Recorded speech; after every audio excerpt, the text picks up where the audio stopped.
was looking forward to us playing last week. I had drama come up, so I couldn't make it. So we had to skip a session. We've also got Duvar, who won't be able to make this session as he's currently moving.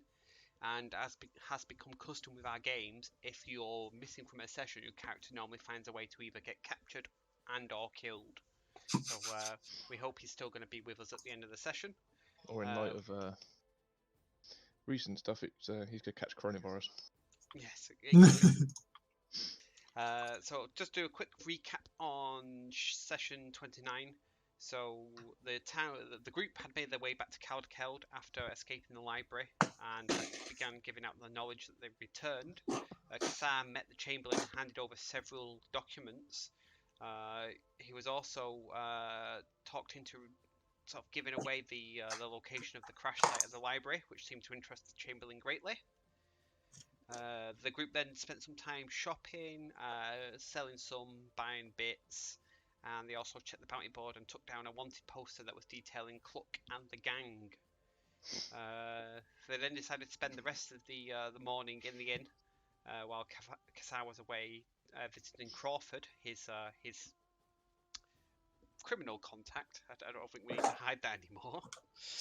And on the way out of Crawford's tavern, he saw several groups of guards converging on the tavern, who went in as Kassar came out.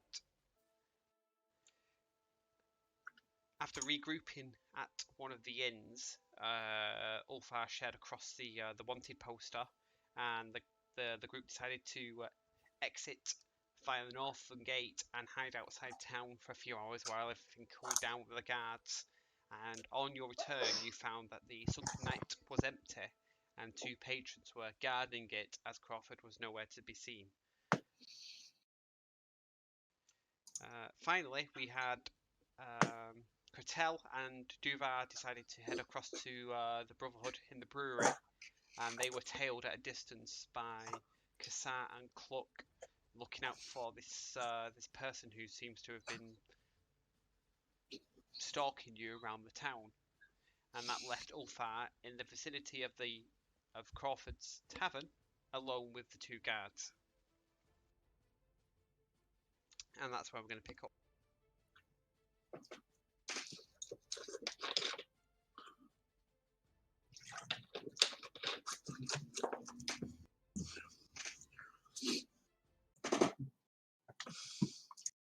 So just to recap, Ulfar, one of the people that has been guarding the tavern has got up from the game of cards they were playing, has sort of seen you on his way to the kitchen and asked if you wanted food, to which you declined, and then he went inside and fixed himself something to eat, leaving you alone in the bar with one other person. Yeah, and I was just sitting at the bar, just reading my book. Yeah. Completely oblivious to any potential danger that might suddenly appear.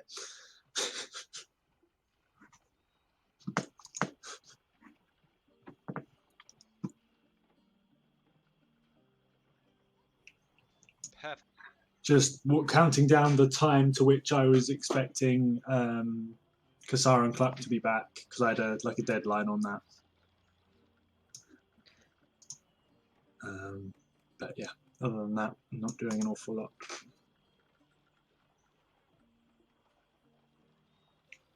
Okay. And Kassar and Cluck, you were making your way back across town. I'd just like you to take a perception check for me, please. Like last time, they were going to be terrible. Oof. Getting out of the way at the start. We had a lot of 9 perceptions last session, me. I remember. Yeah. Okay, so in the driving rain and the night that's setting in, you neither of you see anything as you head back towards the town.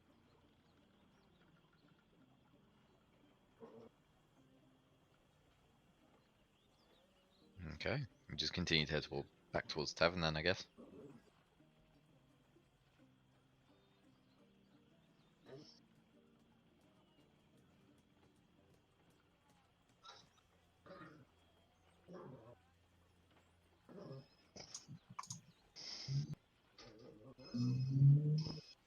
Okay, so after about 5 or so minutes, you'll make your way across town and return to the Sunken Night. And on entering, you'll see Ulfar still reading his book, and one of the previous occupants sort of looking up expectantly as you walk in through the door, and then seeming quite disappointed on your actual entry.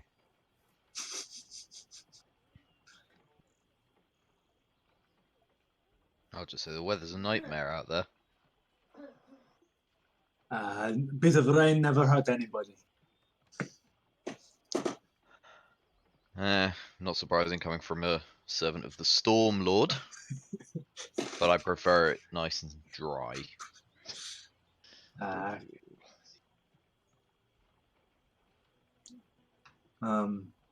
Clark's feathers aren't waterproof, you know. Fucks up my waterproofing.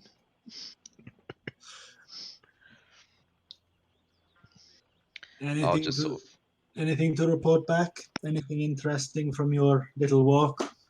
no, nothing. They made it to the brewery without any trouble. Clark, do you fancy another pint? And I'm just gonna start pouring a pint because I know what the answer will be. Why not? Never say never.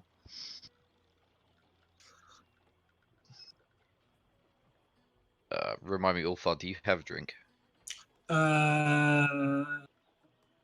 I think not, but I think I'm just reading my book, so I'm not particularly fast. In which case, I'll pour 3.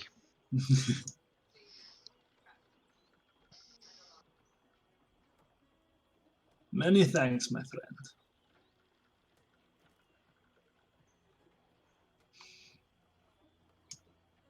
I'll just say cheers, I guess, and if we don't see anyone, we can just retire soon, I imagine.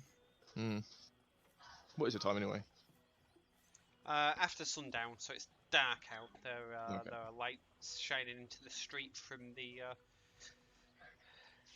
windows as you walked through. I mean, this part of town is quite run down, so it's a bit more shaggy, and there's a lot less waterproofing in some of the houses.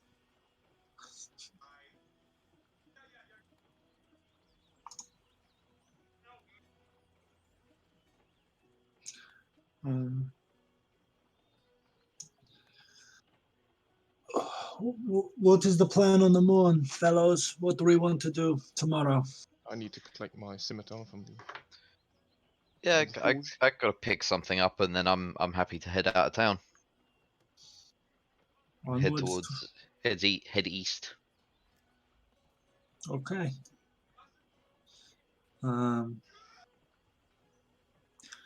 Remind me, are we expecting Kretel and Duvar back or not? Like, I don't remember from last session what they were doing. I was just heading over to see if I could get any information, and then I was coming back. Yeah, no, that I remember. And Duvar's just standing outside in the rain, Yeah, it's fine. alone It's in a turtle. session where his guy isn't here to run him. Oh dear. It's It's it fate. He's gonna disappear into the night. is fate. Oh dear.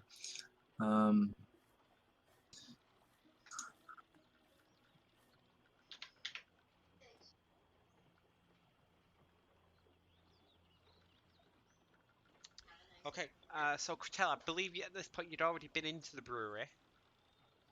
Yeah, I'd already had a conversation with Brother Steelfist, and I think I was heading back out, which is when we ended.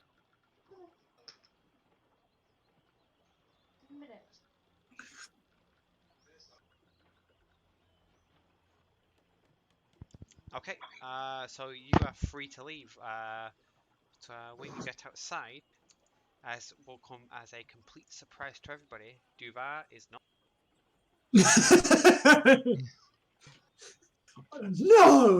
No, you Not you don't- Duvar. Shock. I'll take a look around, see if I can see any traces of him. Make a perception check. Please be a 1.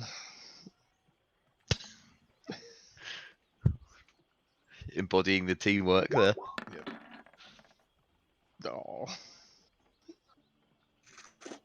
Okay, with your 17, you can see the signs of a disturbance by the brewery's sort of like big warehouse doors. So to give you an indication, to your west, it's like a big set of double doors here that open up, and there's another double doors here.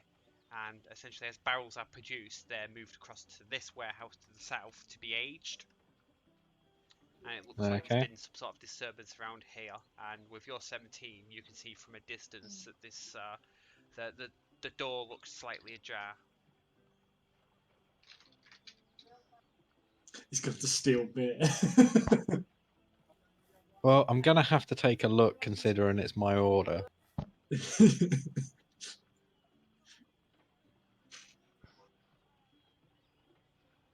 Okay, so as you approach the door, you can see that it has it's been rather clumsily unlocked, in that there's sort of like splintering around the wood where it's been forced.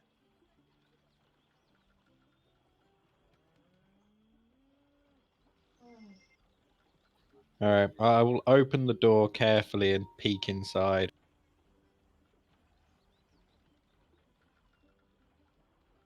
Okay, as the door opens, you'll see that inside it's quite dark. Now, remind me, do you have dark vision? I do. You do. Okay, so inside you can see the grey outlines of barrels of beer. Now, some of the bigger barrels are sort of the size of like a whole cart, and then there are a lot of little barrels. And looking around, you can't see anything that looks out of place apart from the door itself. This just looks like a warehouse to you. Okay. I will quickly head back to the door of the brewery, the main door, and knock, and just let the first person who comes there know they need to get someone over to take a look at the door and everything and see if anything's missing. Okay, so as you sort of knock on the door, it's opened, and as you relay what you've seen, a couple of initiates will come out with lanterns in hand, and they will follow you to the warehouse door. And I will point out the damage to the door, saying it looks like someone's tried to force the door. Well, has forced the door. Yeah, they will look at each other and sort of nod, and then one will hand you a lantern, and they will sort of look at you expectantly. I'll walk in. They will follow you in. So with your lantern, it will illuminate a lot more of the room. And I'd like you to make another perception check now.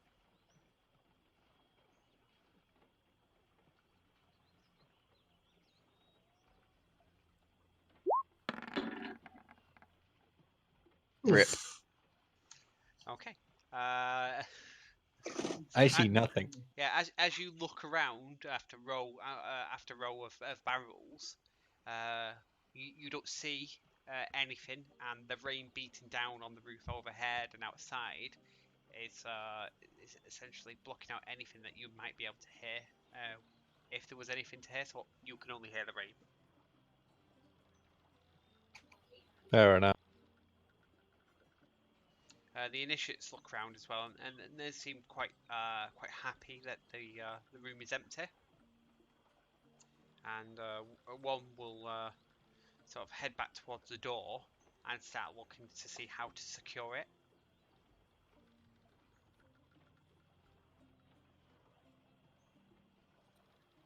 I will. I'll stay not too far away from them just in case. Okay. After about 5 or so minutes, they've decided that the best that they can do is to essentially brace the sort of the inside of this warehouse door with some of the larger barrels, and then to exit via one of the side exits. And they'll spend sort of the next 10 or so minutes rolling these heavy barrels and stacking them up in front of the door. All right, I will help them with that, and then I will leave. Okay. Once it's been done, one of them will, the one that's not carrying a lantern, will unlock the side door that leads out onto this alleyway here, and step out and wait for both you and the other initiate to exit before locking it, and then sort of putting the key back onto his belt. Right, was that left or right of the building? Right into the alleyway here. Yeah, there you go.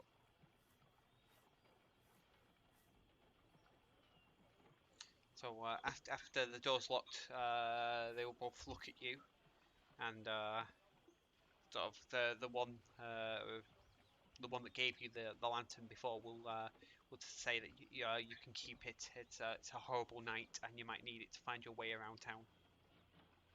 It's okay. I have the ability to see in the dark quite better than most. They will sort of nod and then take it back and head back inside the brewery in that event.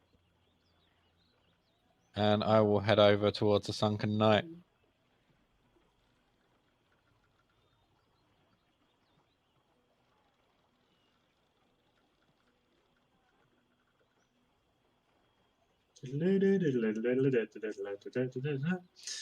Okay, so while that's going, Cluck, Kassar, and Ulfa. So you've managed to pour yourself some drinks.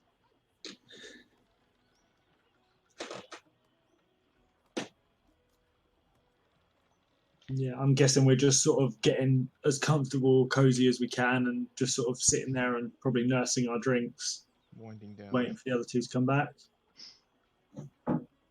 Yeah. Be fair to say. Yeah, just sitting around drying off by the fire.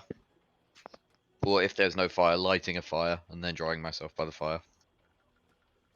Yeah, so the half was unlit. There was only 2 people in, and it had clearly died out at some point. But you could stack wood there and get a fire going again. Yeah, I'll do that. Okay. After about 5 or so minutes after you've been back in the tavern, where the person that's not in the bar, I need to find a way to the protectors of the tavern.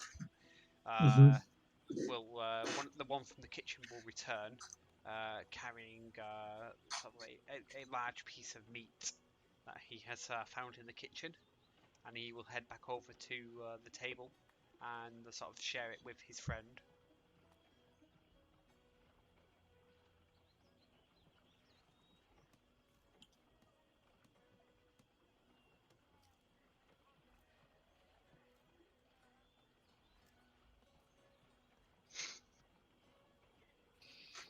Do, do, do, do, do, do.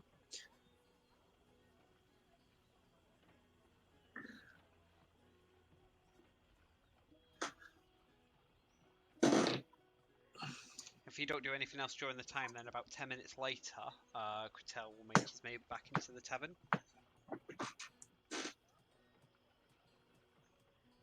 I sort of beckon him to sit with me by the fire. And say, come warm your bones. Yeah, I'll walk over, and as I do, I'll look around to see if I see the stupid.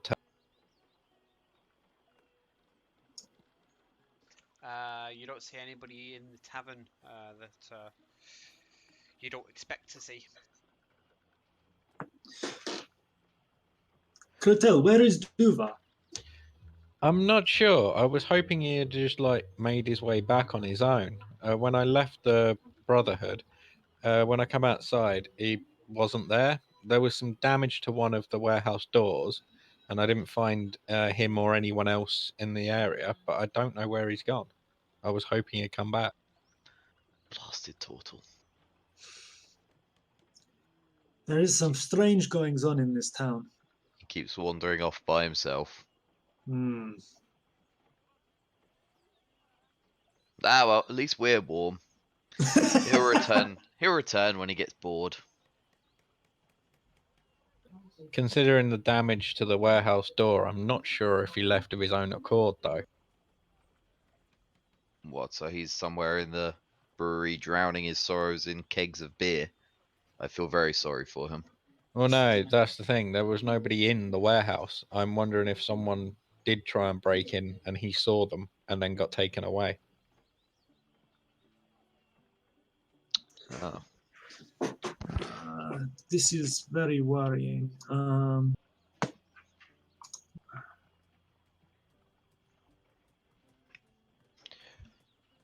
Okay, I am going to cast Sending and send a telepathic message to Duvar.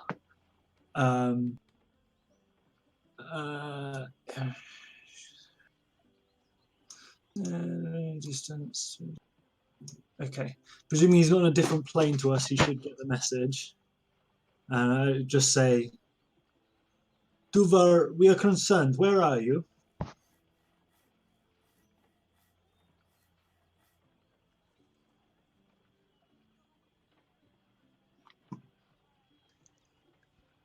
There is no response. Fuck. Guys, something is very, very wrong. I just reached out with the power of my lord to contact Duvar and I got no response. There is also the chance that he just doesn't know he can respond. He could be ignoring you. It is possible. It seems unlikely. Or drunk. He could be passed out, I suppose. Well, we can either go out into the rain, and I'm not saying I'm a fan of this plan, and try to look for our friend, or we can wait until morning and try to pick up his trail. I do not know. Trail's already going to be cold with that storm out there as it is. Any evidence or anything will be gone by. Yeah, it's going to be hard to find him anywhere. Yes, I guess we live in hope that he will return of his own accord. Otherwise, maybe if we speak to Fadark tomorrow, we can mention that he is missing in case he's somehow full foul of those rather over-eager guards. Yeah, we can put out a missing persons report. He's not exactly hard to find. He is an obvious fellow.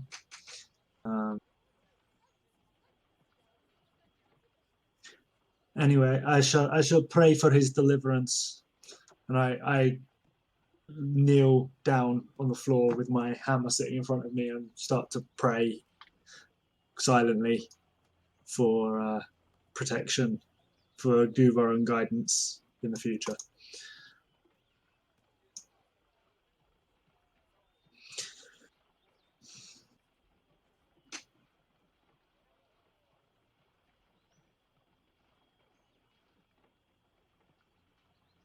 So, right, well, if we're not doing anything else, I'm going to go get myself a room. Do wake me if anything happens. See, I care. You can wake me. Just won't be happy about it. Never happy about missing a night's sleep. I need that long rest, god damn you. I don't, but my character does. He's just a tired man. So I'm going to sort of like, after warming myself against the fire for sort of like 15-20 minutes, I'm going to sort of trudge up the stairs and try to find a room. In the sunken night. Yeah. Okay, as you start to head upstairs, the two people on the table will stand up and tell you that you're not allowed to go upstairs. They will ask you to stop. Are all the rooms full? They will say that this is a tavern, not an inn, and they are private quarters upstairs. And one of their responsibilities is to make sure that Crawford's daughter is okay, and that you aren't to disturb her. My apologies, and I hope she is okay. I returned her cat for her not too long ago. I hope the cat is still home and safe as well. Both of them will say they've not seen a cat, but they will say that they've heard of this. So My apologies then. I'll. Do you mind if my companions and I sleep down here in the chairs, or anything? We'd like to make sure that this place remains safe. Crawford's a friend of ours.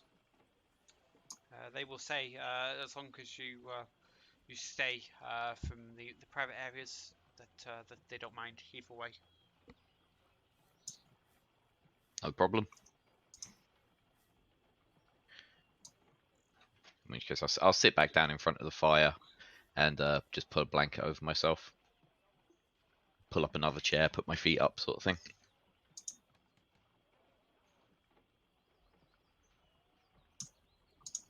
I'll lay my bedroll down near the fire.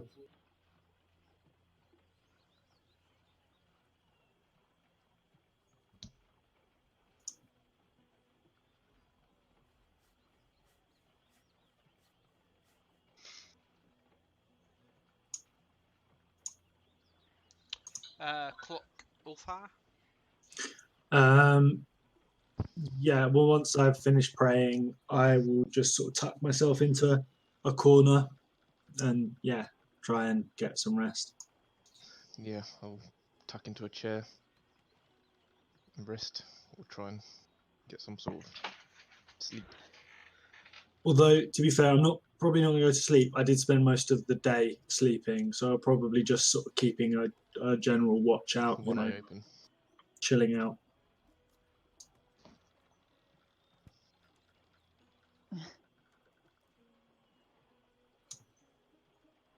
Okay.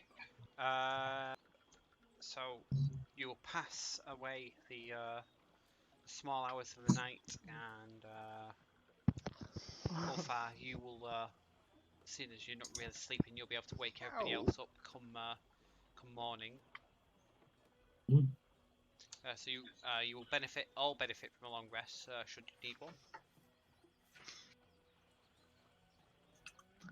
Oh yeah, get that one spell slot back. Rise and shine, everybody! Rise and shine!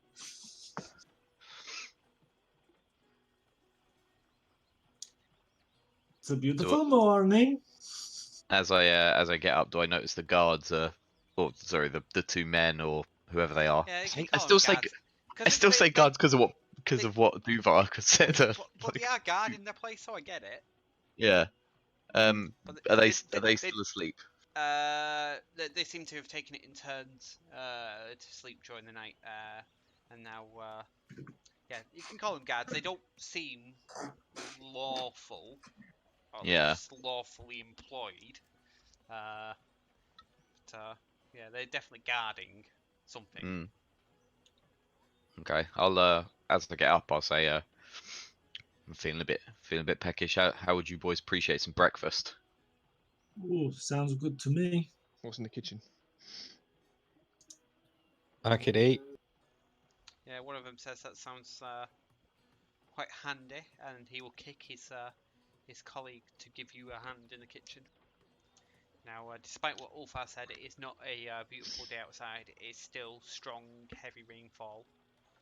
That's what overcast Ulfar day. considers a beautiful morning. Servant of the Storm Lord loves a storm. yeah, it's just Yeah, it's not stormy. It's just persistent rain with a light Yeah. breeze. It's like singing in the rain type weather. yeah. All right, yeah, I'll head to the kitchen and start like pulling some food together for a breakfast with one of the guards. The other in the bar area will ask the three of you if you slept okay. Definitely slept in worse places. Yep. Isn't that the truth?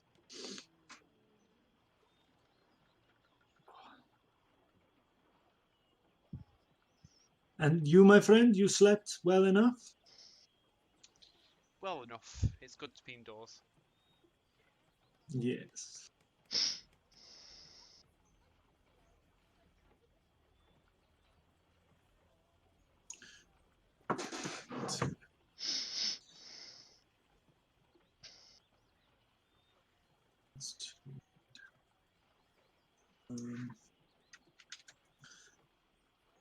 So, my friend, did Crawford ask you to keep watch over this place, or were you employed, requisitioned by somebody else?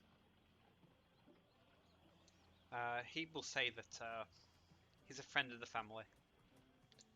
He's not I see. employed, but he Just keeping a good eye. yes, he's being neighbourly, making sure that nobody takes advantage of the night being unprotected. I understand.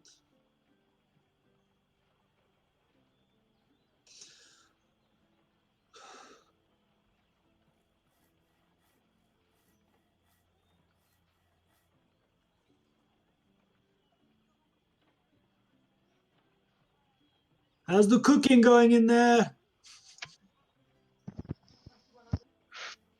How is the cooking going, David? It depends what you're trying to cook. Like I don't know what the D&D 5e equivalent of like a full English would look like. Well, first of all, you'll need to find some ingredients. So let's make a perception roll to see how well you do. In fact, an investigation roll. Oh, I already clicked it. That's fine. Do you want me to make a separate investigation roll? No, just do 7 plus whatever your modifier is, I think. Ah, it's just 7 then. My investigation's poor. It's not as bad as mine.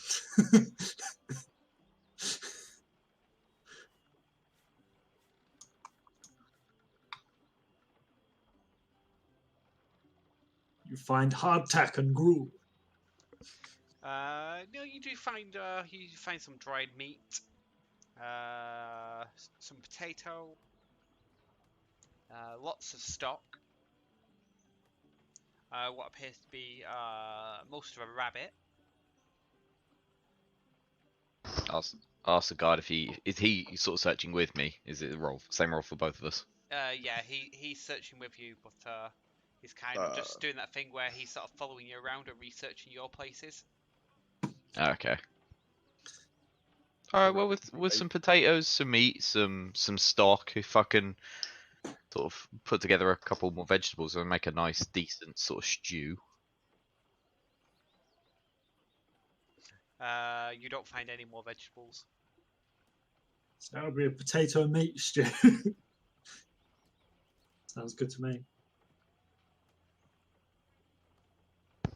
Yeah, I guess if we found some potatoes, some meat, and some stock, I'll cook the meat in the stock. You could take some such cheese. And I'm not sure cheese would go with this. So yeah, I'll just go to everything. cook the potatoes and meat in the stock. Do we know what kind of stock it is? Not to get too detailed. No. Okay. Based on your culinary expertise, no. Cat broth. yeah, cat broth. It's totally cat broth. I'll just sort of ask guard, does this look good to you? Make some meat and potato stew. He kind of shrugs and goes, yeah. Then I shall proceed to make it. Okay. Then can you just roll a straight up D20, because I don't think you have any proficiencies in cooking. Straight down the middle. Okay. Thoroughly mediocre. It is a thoroughly average meal.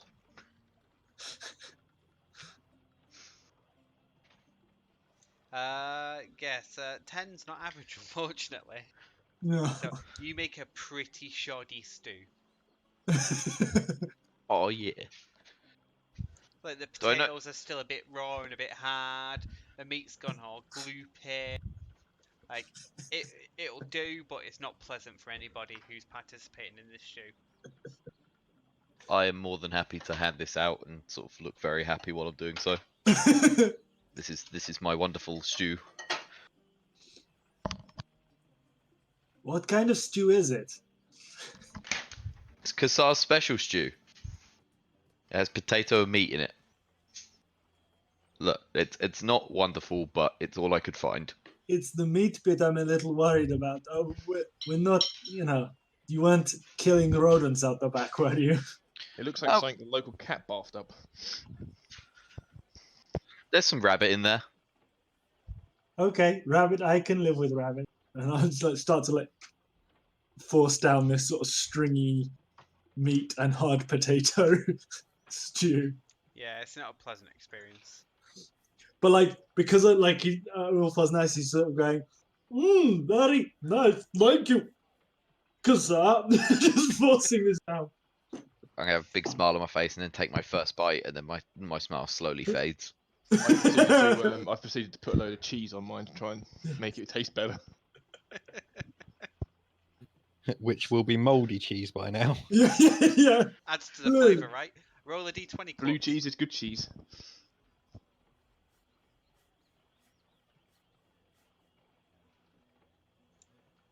Cluck, that was roll a d20.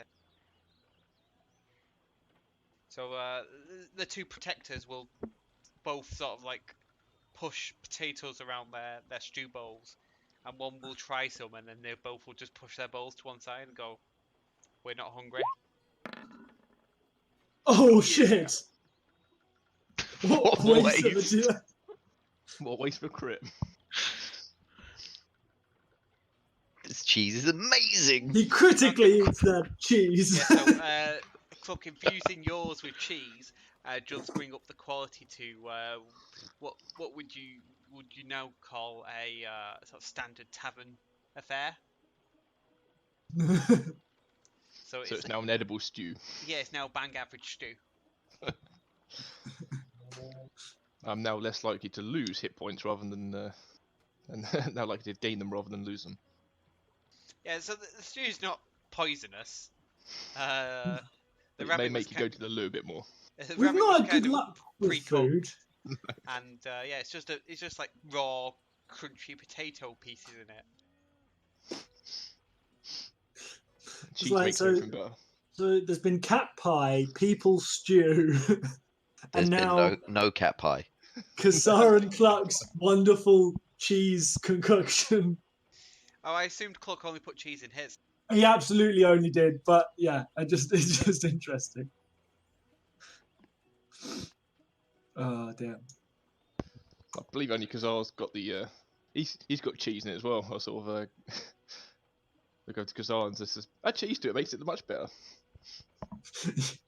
And he's this lump of moldy cheese. Like, there's so much better with this. Kassar, can you roll a d6 for me, please?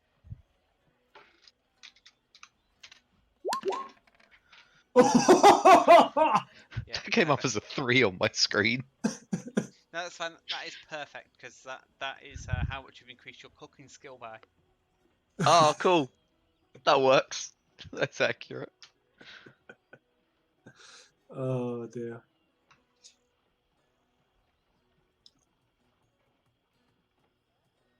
Okay, so Um, after forcing down your horrible stew, what do you do next? Once My everyone's friends. finished, I collect all the bowls and say someone should wash up.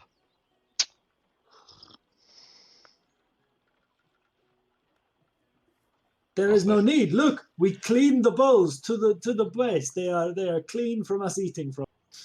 Yeah, so I think your bowl's probably clean or far out of politeness. Cluck's was probably edible. The two protectors have not touched theirs, so I'm not sure about Critel. He might suddenly become a vegan. I've probably eaten worse, to be fair. I mean, we've eaten people. Yes, but that was actually quite tasty. Yeah, it was cooked well. Long pig. Long pig. Oh dear. My friends, I would think that a good idea, I know we have jobs to do in and around town. We should go out and do them, and hopefully we will come across Duvar in the process before we make, so that we have at least knowledge of where he is before we make our leave today. Yeah, hopefully he hasn't just decided to wander off outside of town. But I've got something to pick up, so I'll head off Yes. and do that. And While we're looking around, I'll just keep an eye out for him. Mm-hmm. If not, shall we meet back here and go to the barracks? Just put out missing That- persons. That sounds like yes. If we don't find him this morning, meet back here and yes. I'll probably head off and go to the forge and pick up my weapon. That'll probably be done by now. I'll head with you.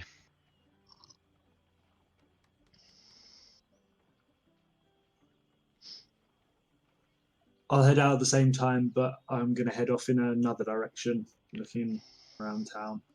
Okay, and Critel? I'll walk with Alpha. Perfect. So you split off in your pairs, and we'll follow Ulfa and Critel first.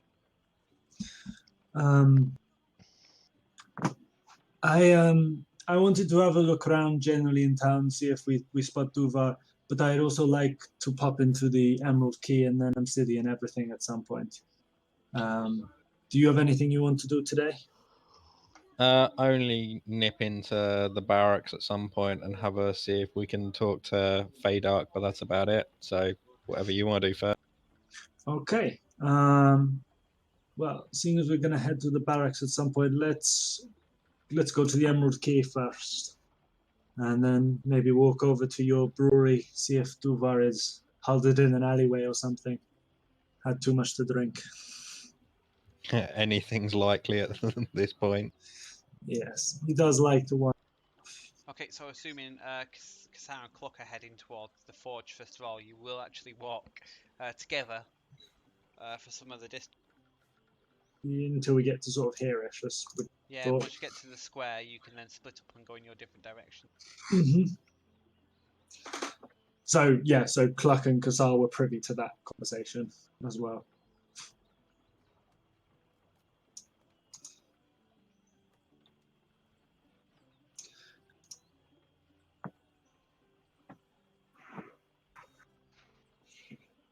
Okay, so when you get to the Emerald Key, you'll find that it's not yet opened, but after about sort of 10 or 15 minutes, the old lady that runs it will appear. Okay.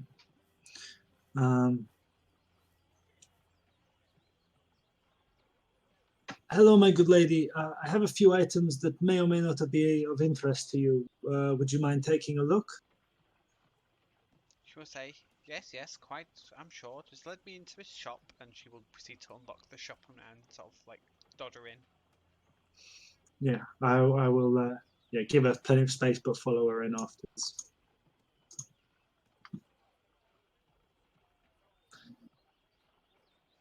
Okay, she will proceed to walk over to the counter and climb up the stairs behind it, so she's eye level with you.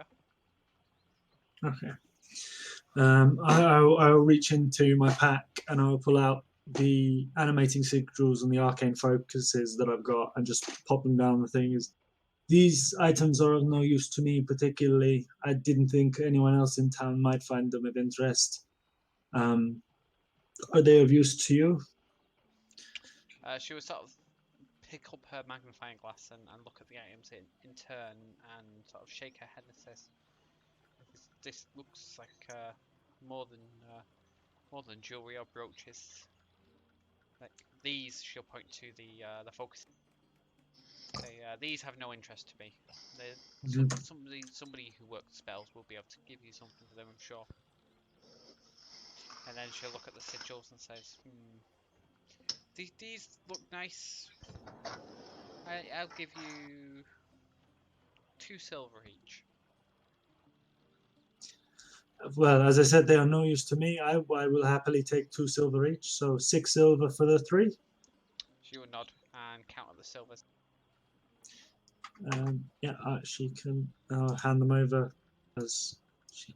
Unlike everyone else, she doesn't have 900 bits of gold to count out. So she still takes a long time just to count out the the 6. the 6. No worries. And I'll say thank you for your help. You've been most helpful. We are looking for our friend. He is a turtle man. His name is Duvar. I don't suppose you happen to have seen him at all on your way into work or yesterday evening at all? She'll sort of like look up and repeat the word to herself. Turtle. Turtle. Oh, Turtle. he's big and green. He has a shell. Orc. No, orcs don't have shells. No, he's one of a kind. I imagine if you have not met him, you've not seen his like before. But he has like a big shell on his back. He carries a staff. He has the Like a snail. accoutrements, sort of like a snail. Yes, I suppose. Just bigger. Yeah, just bigger, like a man. She will shake her head and says, "No, I haven't seen any snails or turtles or what have you." Well, thank you for indulging me in the question. We will be off. I hope you have a good day of business. Says, "Oh, thank you, and you." As I step outside, Ulfar's going to come to the realization is, yes, Duvar is like a giant snail. That's how he's going to think of it from this point forwards. Hopefully less slimy.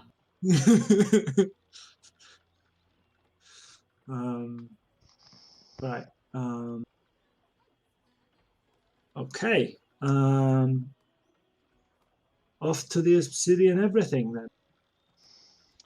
Okay, so we'll pick up with Cluck and Kassar. So you were together with the four until you split company, heading across the square.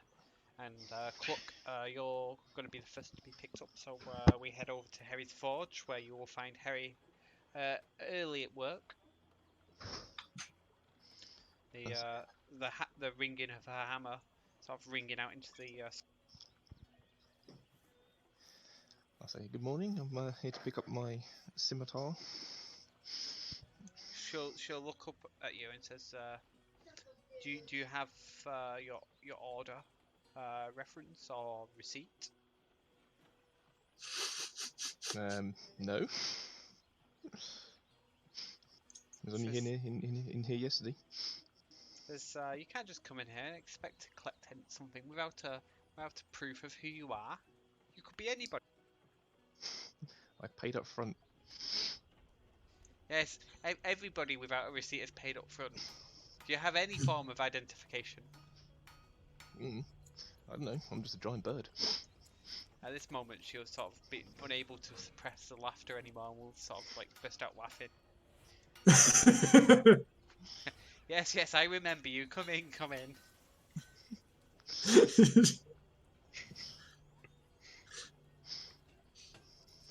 Right, so can I have my Yeah, so she will sword? put down her tools and head across to the counter on which your scimitar is set. And she will remove the large sheath and sort of like show you the edge, and then hold it out to you. As in, she's not pointing it at you, but she's holding like the blade off to one side so you can see the keenness of the edge that she's worked in silver. Oh, very good. It no longer has any kinks or dinks out of it anymore. But thank you very much. So you're most welcome. I hope it comes of good use. I take it has also been silvered. Yes, and she will sort of like twist it in the light slightly, and as the fire in the forge flickers, you can see that the edge has got a new shimmer to it. Marvellous. If I ever need it re-edging again and I'm in town, I will certainly come by. She will tell you she looks forward to it. I'll take custom of this order and then leave the shop. She will say, sort of suppressing a laugh, "Next time, bring your receipt." I will remember one next time. Okay. And then you head back out into the square. Kassar. Yeah, so as we get to the forge, I'll break off and head to the Emerald's Key as well. Okay, so it's sort of following Following the other Ulfar, two. yeah. Yeah. Do you go in Yeah. at the same time as them? Yeah, I'll wait behind while they have their chat and Okay. deal, and then once they're finished, I'll ask if my necklace is ready.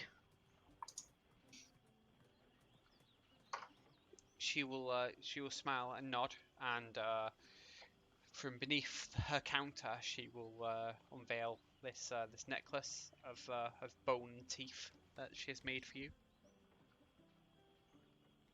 Oh, it looks wonderful. You've done a good job.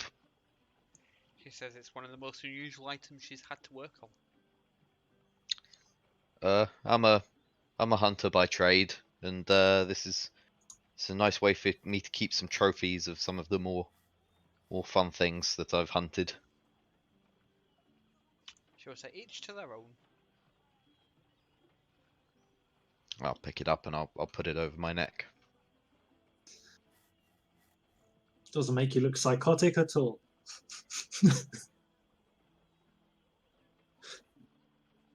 And I've already paid, so once I've got it, I'll sort of head out,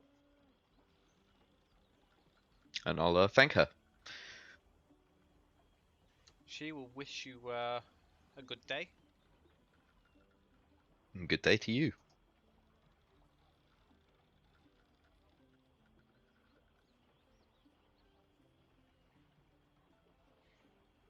That's fine. I'll add that to my inventory. Okay. So you'll likely, if you're that quick, still find Ulfar and Cretel outside. So right, should we go gather the Birdman and then head to the barracks? I Not seen any sign of Duvar. not yet. We spoke to the lady in the Emerald Key, as you saw. She's not seen him. Doesn't even know what he is.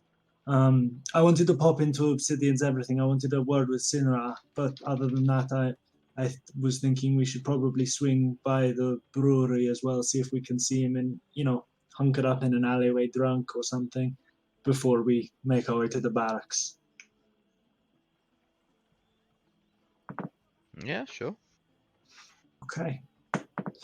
So yeah, so we make our way down to Obsidian's thing. Is it open?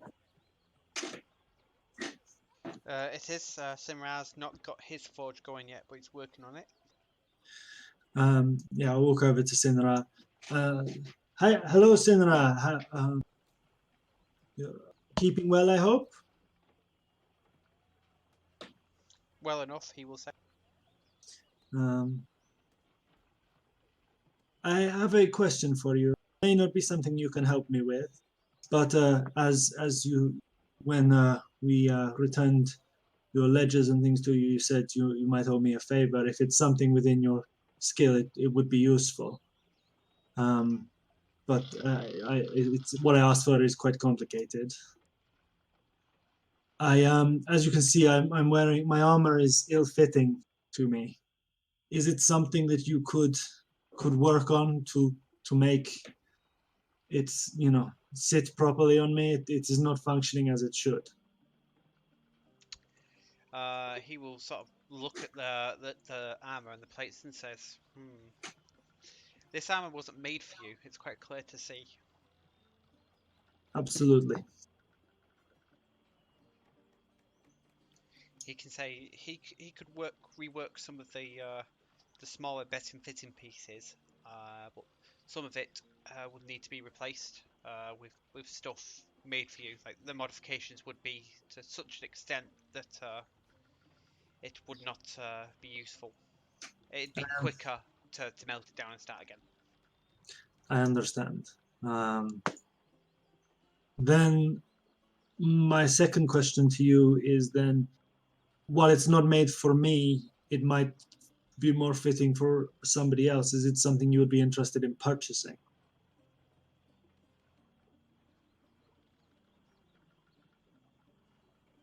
I don't know if you have the need for something in this part He of will the say world. that it doesn't get much call for armor in these parts, but If nothing else, the materials would be of use to him, and he's up for you to making an offer. And what would your offer for it be?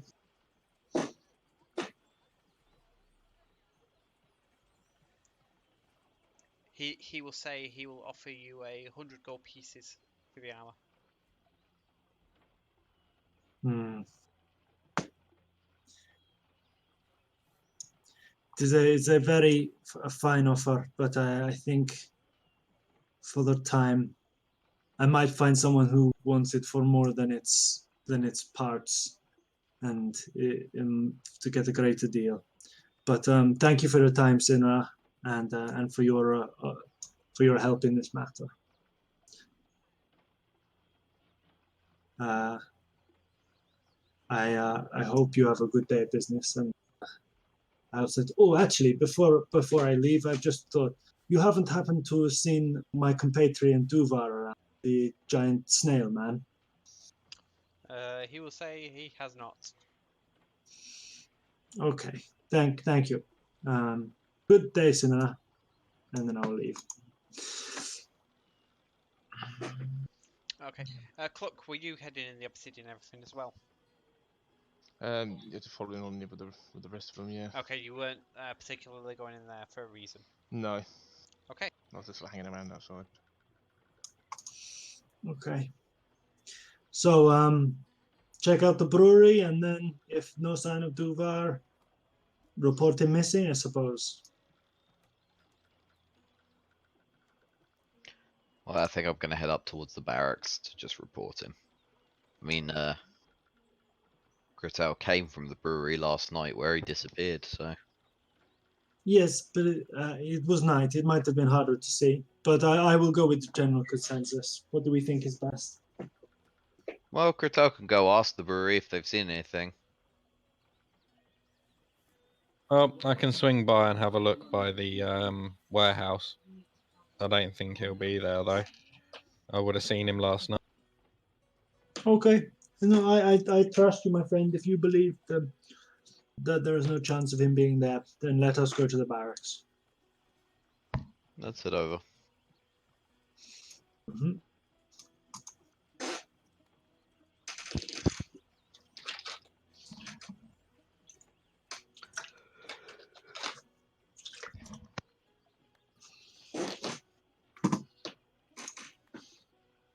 Okay. I'll have a brief glance at the bounty board before we go in, see if there's anything new that's happened to pop up in the last day. It's unlikely, but just a cursory glance over it. No. Nothing new, although you will see that the wanted poster that you took down has been replaced.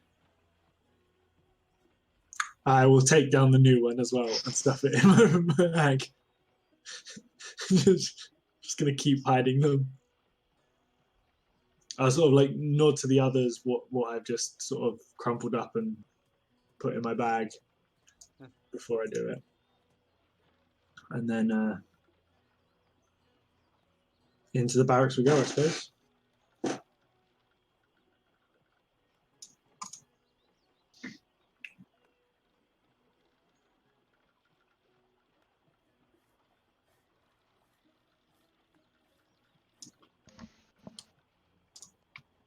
Yeah, I'll turn to Cluck and nudge him and say, "Looks like we're famous."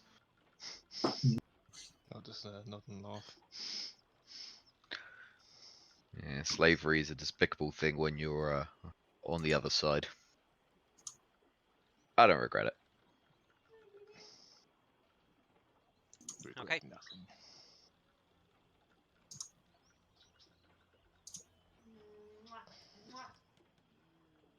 So you head inside the barracks and you will find that, to your surprise, it is actually manned by a guard today. Makes a change. And he will look up as you enter.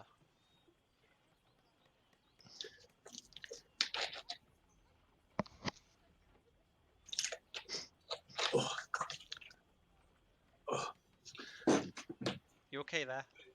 Hello. We've come to report a missing person. Our compatriot. Do I recognize this particular guard, or is he just a random? Like, I'm not saying I know his name, but is he one that I've noticeably seen before? Make a history check. Well, I'm real good at that. There we go.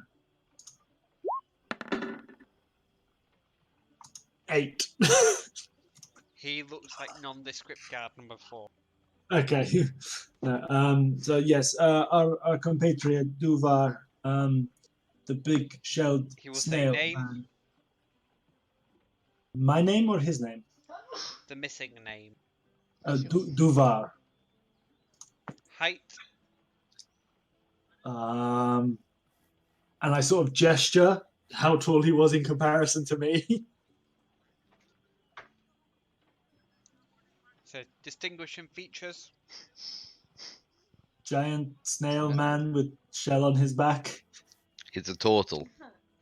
Will be the only one you ever see, most likely. Last seen. Outside the Blackwater Brewery last night. Reward.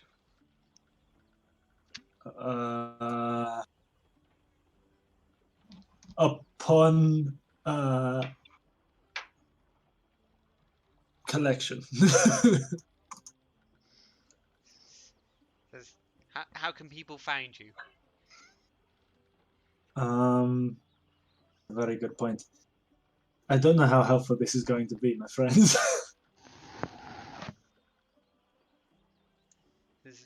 People need a way to contact you. If you need to, you can go through the Brotherhood. They will be able to get a message to me. He will nod and he will pass you a piece of paper, Ulfar. Okay, and I look at the piece of paper. What does it say? It looks like a bounty to go on the board. Oh, okay. And it's essentially a wanted poster for Duvar as a missing person. Okay.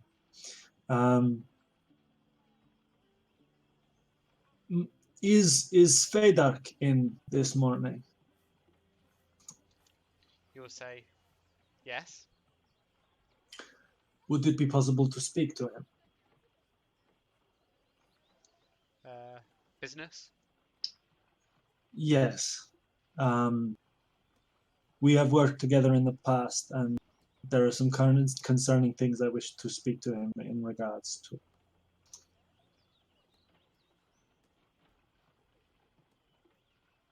He will ask you to wait, and he will head out to the back, and he will say, if you could put that on the board, you will get some responses, I'm sure.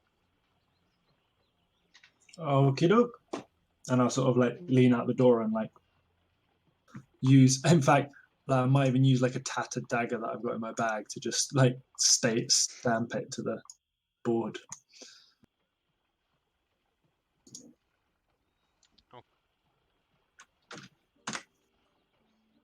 And then come back in and we'll wait for Vadok to show up. Or not.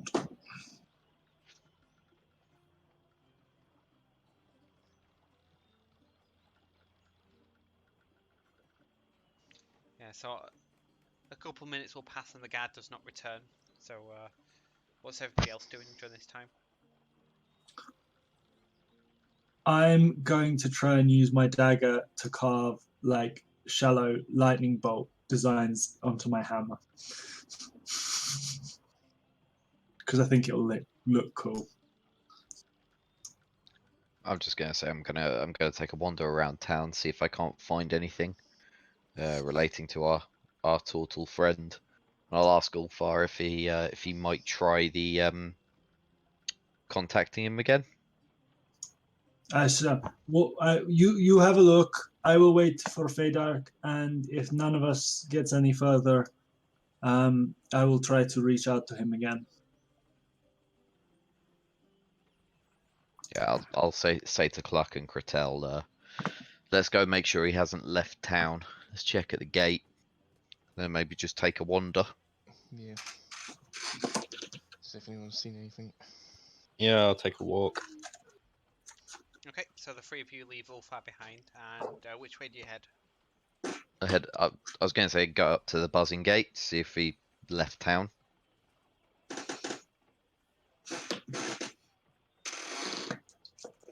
The no longer buzzing gate. The now smoking gate. Oh. The smoking gate. No, it's one of those things. It'll because it was once known as a buzzing gate. It'll always be known as a buzzing gate, even after generations after there's no wasps. And it's one It of those made no things- sense. Yeah, it'll make no sense, but it'll still be called the buzzing gate. Mhm. Okay, so you'll find a handful of guards on the wall, or on the gate at this time. So it's like decidedly more than the last two occasions you've been this way.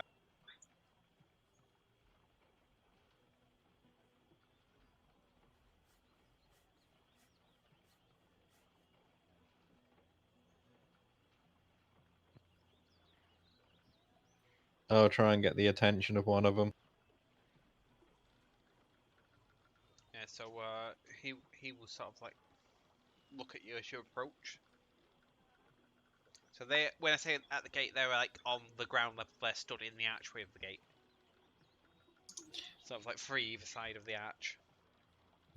I will walk forward towards them, and once I'm close enough, I'll turn to them and say, "Good morning. Have you possibly seen a colleague of ours? He seems to be missing at the moment. He's about yay tall, looks like a giant turtle." They'll sort of like grumble and mumble together, and sort of like one of them will look towards you and says, "Not since he came back with you yesterday." Okay, thanks. That means he probably hasn't left the city then. We've just been unable to find him since last night. They will say, "Have you checked his bed?"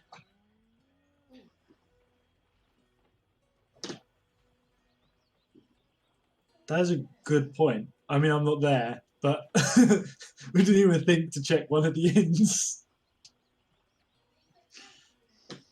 Well, for normal people, that would be a brilliant idea. However, he has a habit of just wandering off.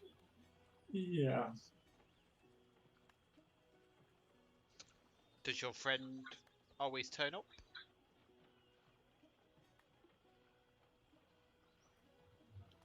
Don't know. This is the first time we've actually lost him.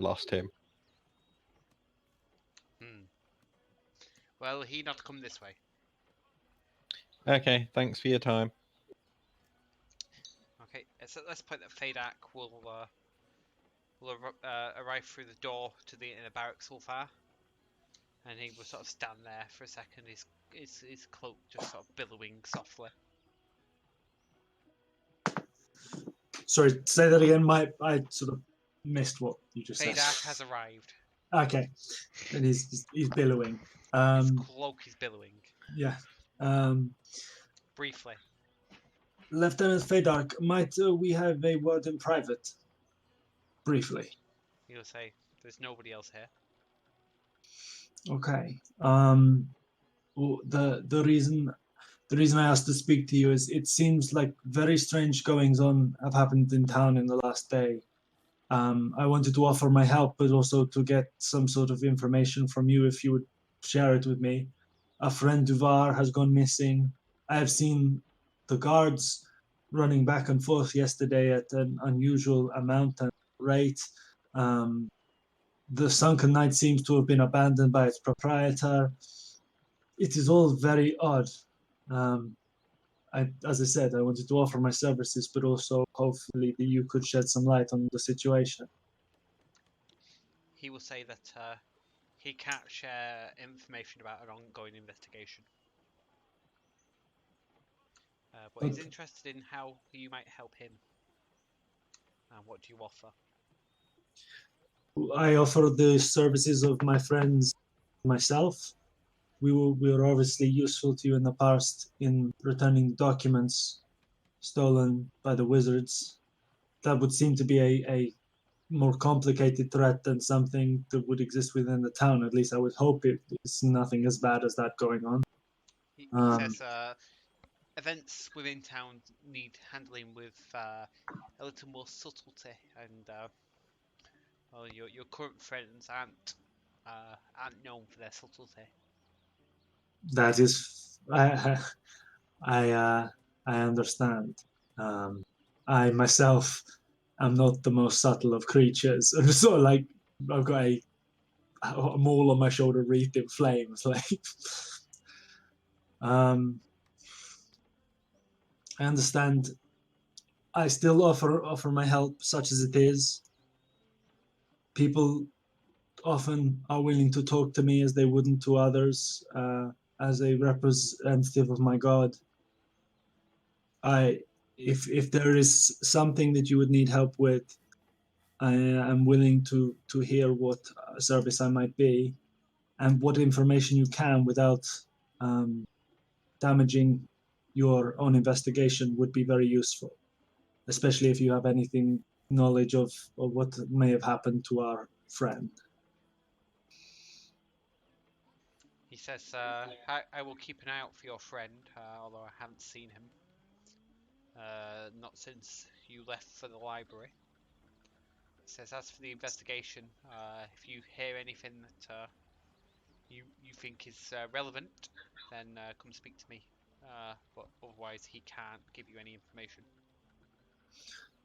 Okay, how will I know what is relevant when I don't even really know what your investigation is regarding? He will say, you will know. Okay. Well, thank you for your time, Lieutenant. And yours. I hope any troubles that you are resolving are resolved quickly. And if I do not see you before me and my compatriots leave town, it has been good to work with.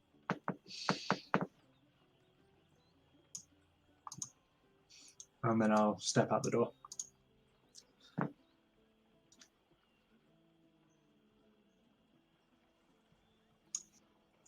I'll look up and down the street, depending on, see if I can see the others at all. Okay. Yeah, I'd probably say by the time you've been in and out and spoke to Fade Out, once they've spoken to the guards at the gates, they're probably sort of halfway down to the junction by the time you repair.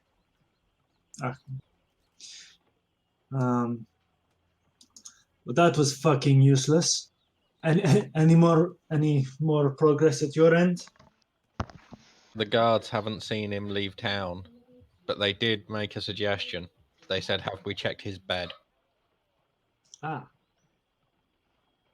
I suppose it is possible that he has stayed at one of the inns. Got fed up of standing in the rain. We should have thought of it sooner.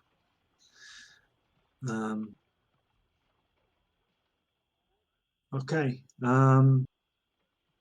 Check the bog standard first. It's the Yeah. closest. Okay, in we go.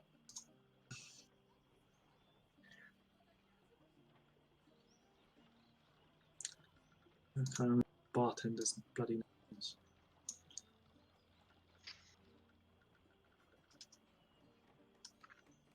No, I didn't write it down.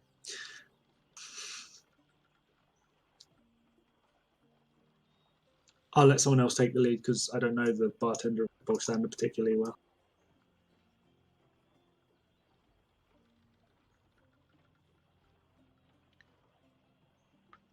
All right, I'll guess I'll just walk up to the bar and say, a man with a giant green man with a shell didn't happen to come in here and request a bed last night, did they, by any chance? The male dwarf behind the counter will shake his head and says, "No, not since he dropped off this large fellow who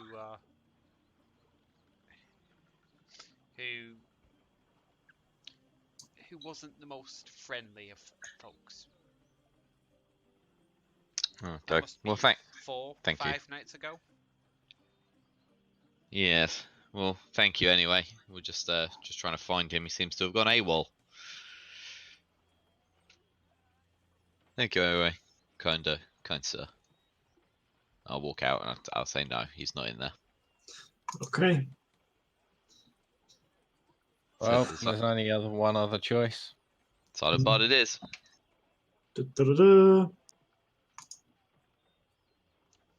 I'd like you all to make a perception check.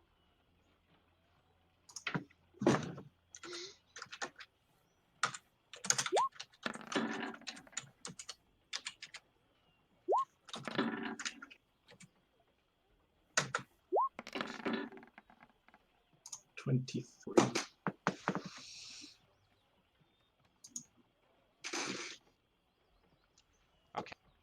Kasa and Ulfa, you will get the feeling you're being watched. When you look around, you don't see anybody.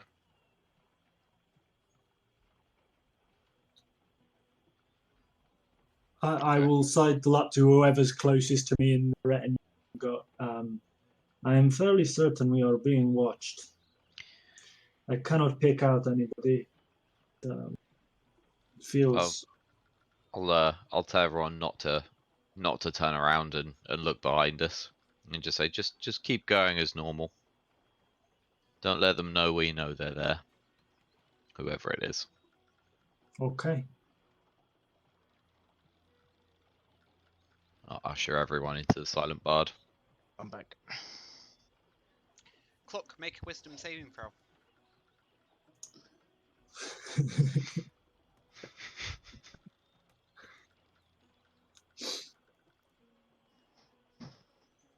Show the single digit number. There we go.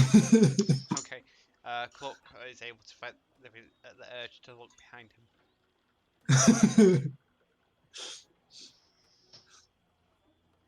Okay. As we get to the silent bard, the female bartender / owner lady still there as per usual. I'll walk up to the bar. Hello there, my dear. We are looking for our friend. We lost him. Suppose anyone came in late last night asking for a bed. Says, we had a few travelers in last night. You're going to have to be... This one you would remember. He is about this tall, green, has a giant shell on his back, in the accoutrements of a monk, carries a staff. She will shake her head and says, no, nobody like that. Okay. Wouldn't normally expect somebody like that to stay here. Sounds more like Ackles fair.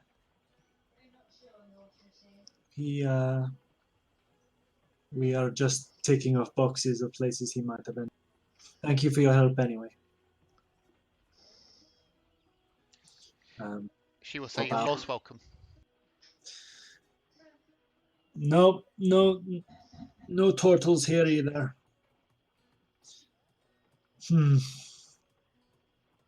This is most inconvenient. I thought we were gonna be free of this shithole.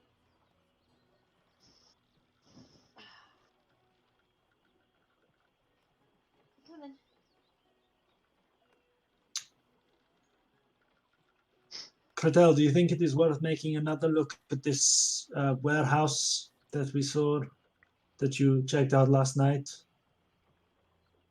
It might be worth having a quick look. However, if the front door's still closed, then nothing will have changed because we barricaded it from the inside and left through a side door. Okay. Well, then we at least will know that nothing has changed from last. It's found in the same condition.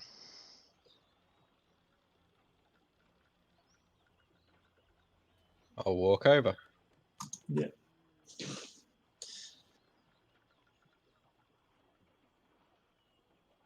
Do we find any difference in the place, David?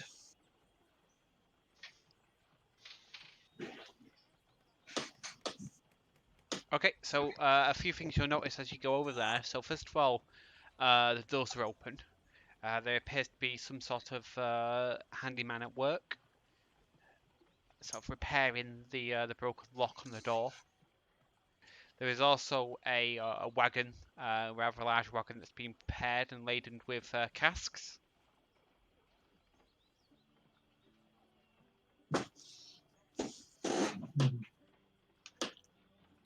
So, is there any of the initiates about? Yeah, there's a couple of initiates, the people loading the casks. Alright, I'll walk up to the initiates and I'll say, was anything found missing after last? They will shake their head and say that they've been asked to do a full inventory, and as far as they can tell, everything's as it should be. Some of the barrels are out of place, but they suspect that that's people stacking them up has caused that. Strange. If you find out anything, please let Brother Stillfist know to send me a message. They will not. Also, have you seen a giant turtle anywhere? They will initially look confused and then sort of decide no, they haven't. Okay, thanks.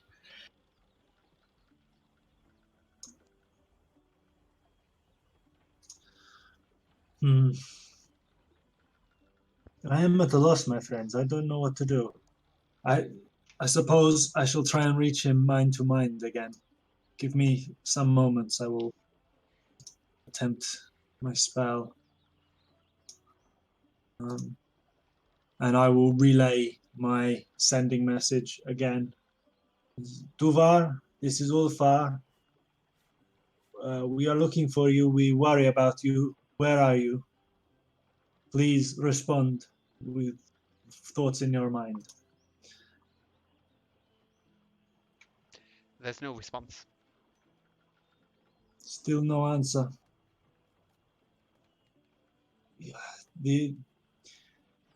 There are magics that can block my work sometimes, or horror of horrors, he could be on another plane of existence. That also tends to cause problems. Or he could also be dead. Although let's hope that's not the case.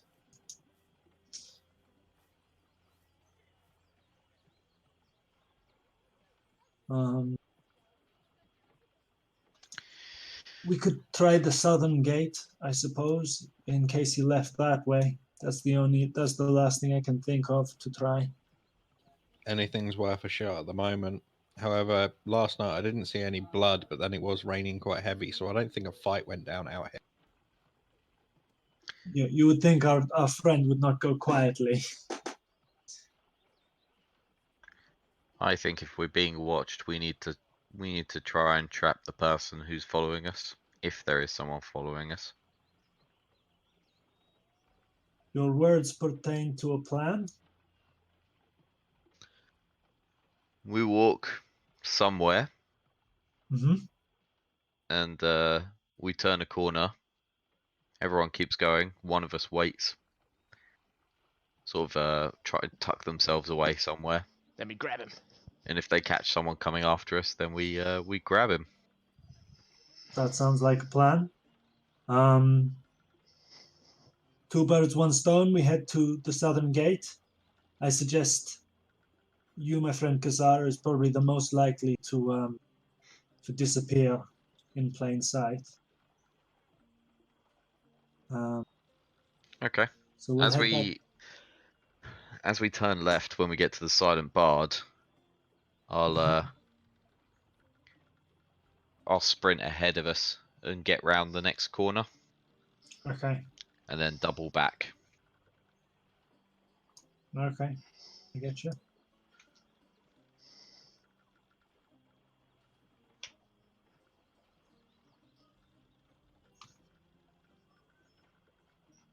So as we get to this corner here, as we turn left, Mhm. is there a place I can sort of, as we turn in, is there a sort of a space between these two buildings that I can sit in? Only that opens up over water. So you'd have to sort of like splinter cell vault up the wall. All right, I'm not going to try that. Suppose you could wait till the Splash. next. In which case, as we turn left, once we're obscured sort of by the building from that angle, from where we just came from, I'm going to sort of at a much quicker pace sort of jog down to here and turn this corner, Mm-hmm. and then continue round sort of to get to about here. Okay. And then just as the rest of the guys are sort of walking down, I'm going to see if anyone follows us. Okay. Make a perception check. Go, big numbers. Big numbers. Ugh. Eh. Okay. Apart from people who seem to be sort of walking around minding their own business, going from place to place, you don't see anybody that appears to be following you.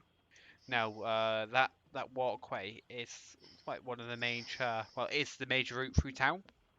So it's not unusual for people to be using it, either coming or going via one of the gates, or just moving around town.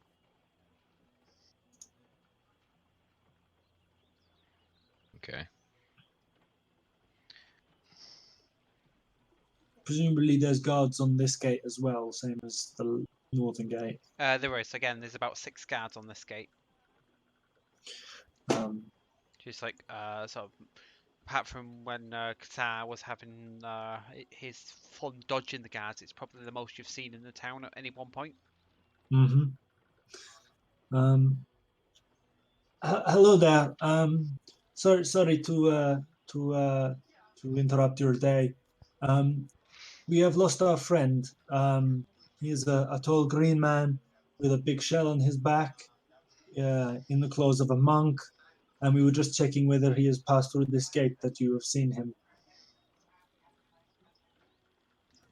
The guards will sort of brush you off and just say, tell somebody who cares.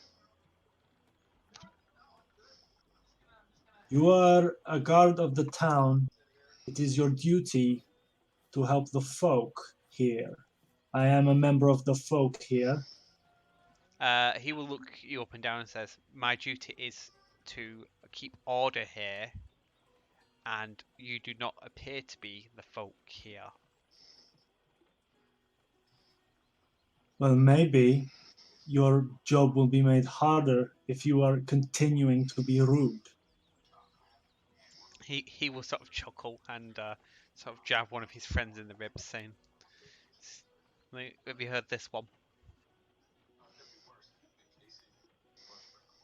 I imagine he has, as I imagine a number of your compatriots here are known that I, with my friends, are the one that brought the Mage City down, returned the stolen products, and have worked closely with your lieutenant, who I will be making it very clear that you are not very good at your job.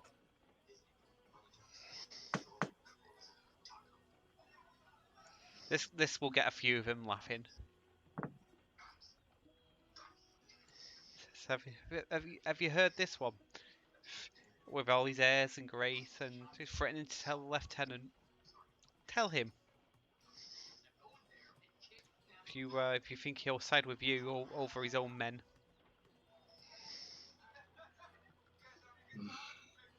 Can you answer a simple question or not?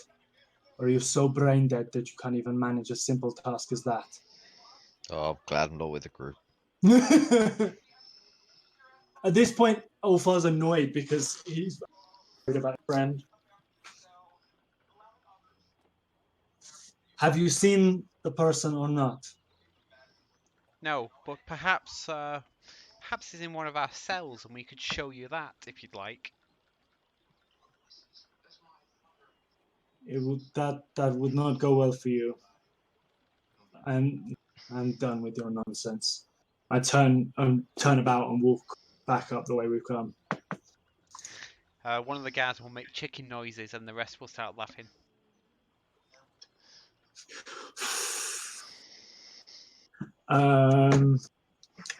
Just breathe, Ulfar, breathe. Yeah, I'm gonna do an intelligence check to see if Ulfar is feeling Okay, Ulfa continues to walk away. He's not baited. He's not feeling that stupid today. Mm-hmm. Also, I think like the fact that they're making chicken noise, Clark is there is not really much of an insult.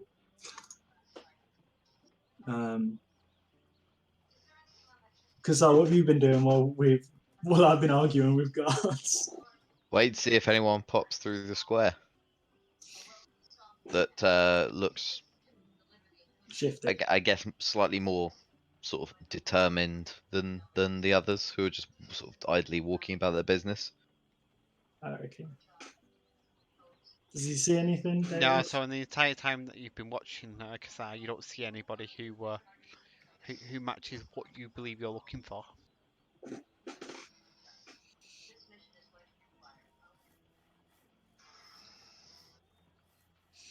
I do not know what to do, friends. I am out of ideas.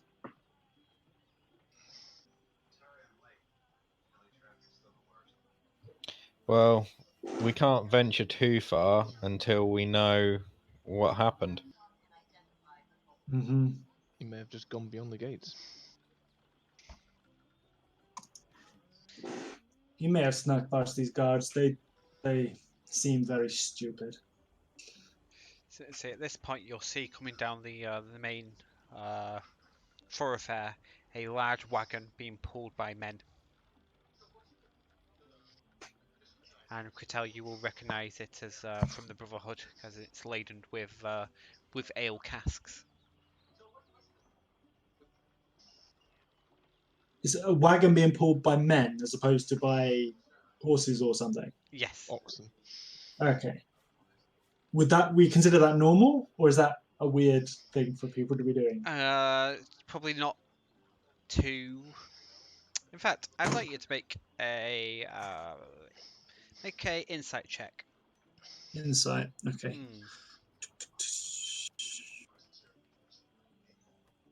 Hmm. Okay.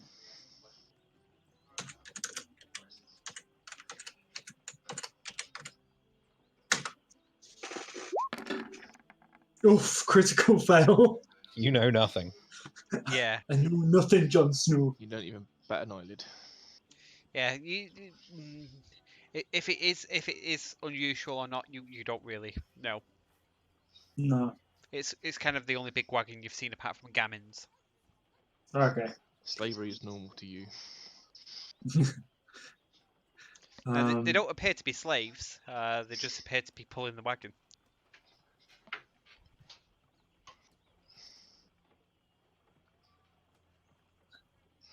Okay.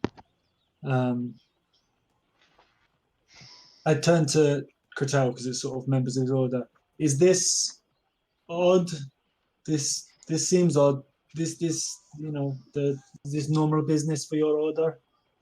People Depends how pulling far wagons? it's got to go. If it doesn't have to go very far, then it wouldn't require beasts of burden. Fair enough.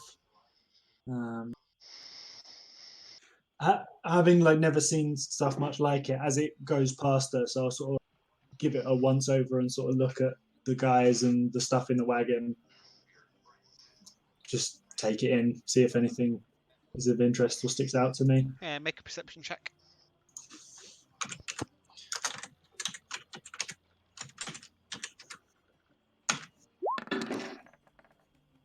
20.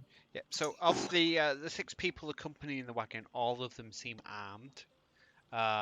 Some of them are wearing heavy cloaks, but some of them openly wear the symbol of the Brotherhood. The wagon itself is sort of like the main body of it is like a giant cask, but it also has like smaller casks stacked up and around it, filling up the available space. Okay. And it sort of it's causing quite a heavy rumble as it moves by. You can sort of feel it in the ground as it rolls past you. Mm-hmm.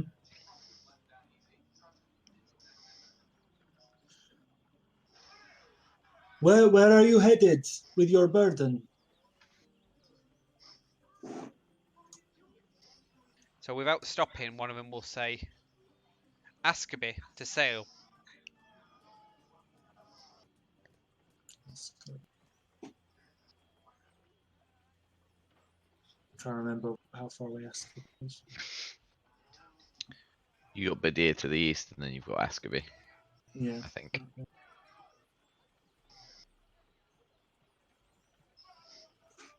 They're heading south, out of the south gate. South, yes. Then Askerby's north of us. Oh, am I misconstruing that? So Askerby is north. But there's the Calichelt on the southwest side of the lake in the middle of the swamp. So the route north takes you up towards Taloncullis and Farrowtoft on the sort of northwest coast. There is a route that will go through east to Ravendell and then through the mountains. The route south will go through the swamp to Breckerby and then continue eastwards to Askerby. So the south is the more direct route of the two. Oh, okay. So it's not odd for them to be going that way. No. Okay, fair enough. Yeah, my interest in the cart and its people has gone off. I will sort of, with the others, as long as they're planning to head towards the town square, hoping to hook up with Kassar wherever he's sort of cloistered himself. Okay. And Clock and Cortazzi, you follow? Yes. Yep. Okay, so as you move towards Harry's Forge, you'll see two more members of the Brotherhood coming out of the obsidian and everything, bringing two rather large-looking horses with them.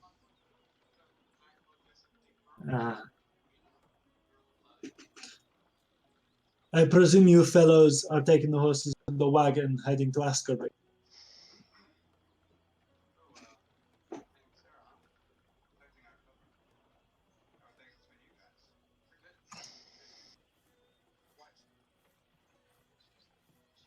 I assume that was to Cortel. No. I was talking to the guys with the horses. Okay.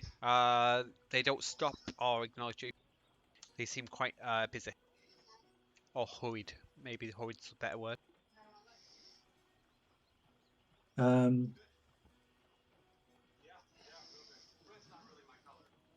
in a mood. I put my hand sort of grabbing one of their shoulders and says, "I asked you a question." I thought he was going to say you put your hand on your hips, just like a sassy sort of. And clicking your fingers. Yeah. Yeah, it's like, I bitch. am a patron of the storm. No, like softly, but like grab one of their shoulders and say, "I asked you a question." He will look rather put out. And will say quite matter-of-factly that you don't put your hands on a member of the Brotherhood. I am a cleric of the Stormlord. I will put my hands wherever I choose.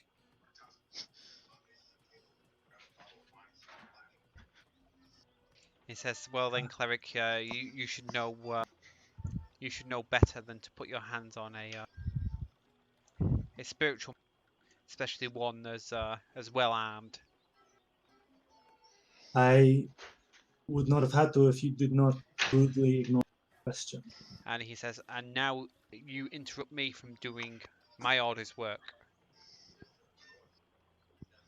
This would all have been over. Do you know what? It's not fucking. I just wanted to answer a simple question. Fuck this shit. And I just walk away from him, just in a huff.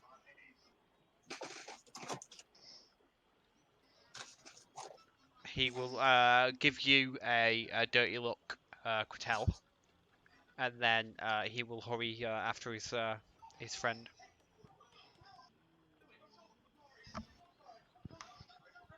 Do I pick out Kassar in the square, or is he doing a good job of being hidden hidey boy?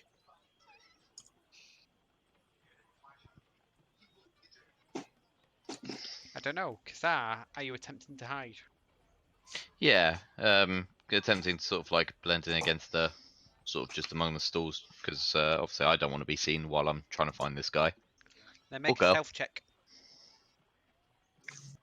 Clock, Tell, do you react to any of the previous 5 minutes at all?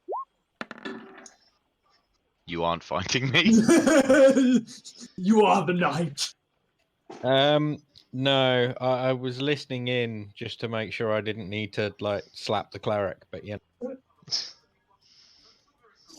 No need to step in. Okay. Then nothing else happens, but as you walk into the square, apart from a few people that seem to be going about their business, you don't see anybody else. Do I see them quite easily, and though Yes. entering the square? Okay. Yeah. Yeah, causing a ruckus. With Yeah. We're two not. big guys with horses. You would have heard him. I just see this giant guy with a two-handed flaming maul. Like, oh yeah, subtle. Just kicking off left, right, and centre. Hopefully, Kassar has had better luck.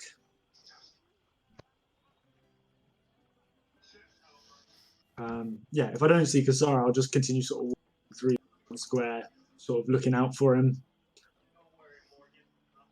Yeah, I'll sort of wait to see them go. Okay.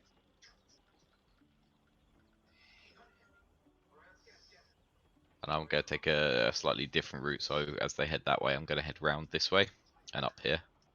Okay, that is not a substantial drop. drop, but it is a drop. So it is like on 2 levels. Oh, is it? Yeah, it's Okay. like going down a flight of Can't see stairs. too well. Oh, okay. Alright, in which case I won't. I don't want to draw that much attention, so I'm just going to wait for them to sort of like turn a corner, and I'm going to sort of walk after them. Okay.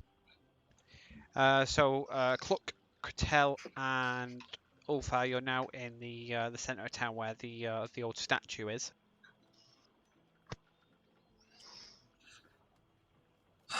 Well, hopefully with not lost Kassar as well. That would be unfortunate. Any suggestions on what we do next? Well, we've asked everybody we can ask about Duvar. Nobody's seen him leave the town, but we can't find him in the town either. It's more like he just passed down, fallen off into the boardwalk. It's probably just camouflage between the in the swamp somewhere.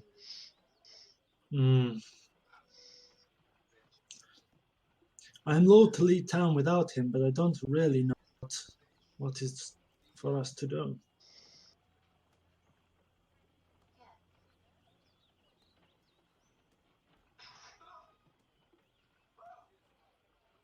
He did know where I needed to head next. However, that is quite a long way away if he does need help.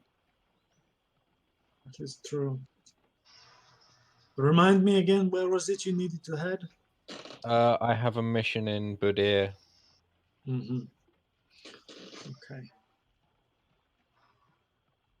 And Kassar was talking about something else in that general direction, but it escapes me. It was.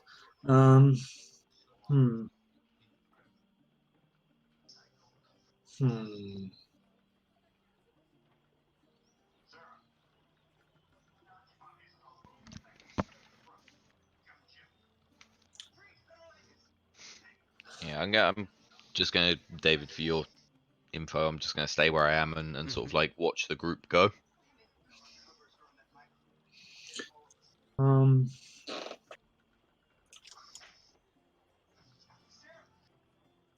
Just to break out of character at the moment, in my head, the metagaming aspect of me thinks that he's almost definitely in one of those casts in that wagon that's leaving, but I can't find a justifiable reason for my character to suspect that.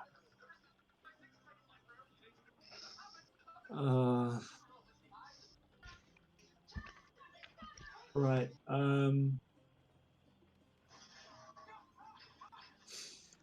He is Schrodinger's turtle at the moment. He could be wherever I need him to be. Yeah, no, absolutely.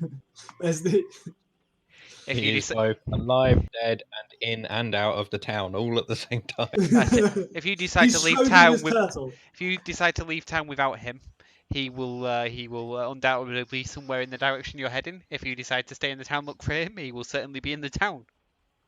Okay, right. Okay, then I'll stop worrying about it so much. Let's leave. Yes. Do we have any more business in town? I mean, we've all We no longer care only about him. A omniscient voice of my God, let me know that he will to be. No, but I'm at the loss of things to do. Is there anything else we needed to achieve before we headed on our way?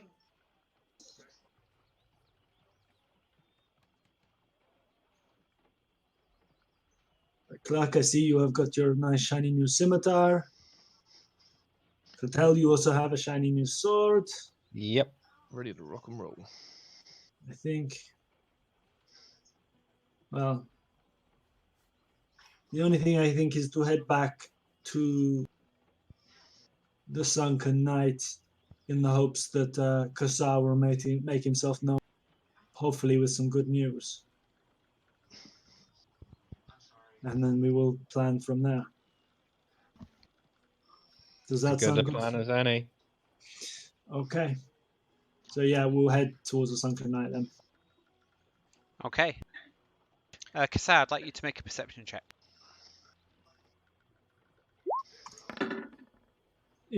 Good. You don't see anything strange in the in the town square at all.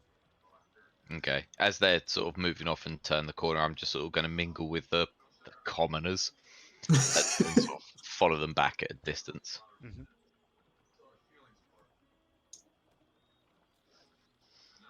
So by the time they're there, I'll be back here.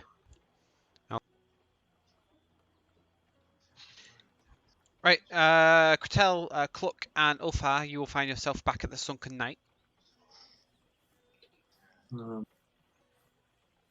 Yeah, if we go inside, do we still see the two same guys that have been there for the last day? No. Is there anybody in there? There appears to be nobody in the tavern. Okay. I will like bang on the counter as they. Anybody home? Lights are on, but nobody's home.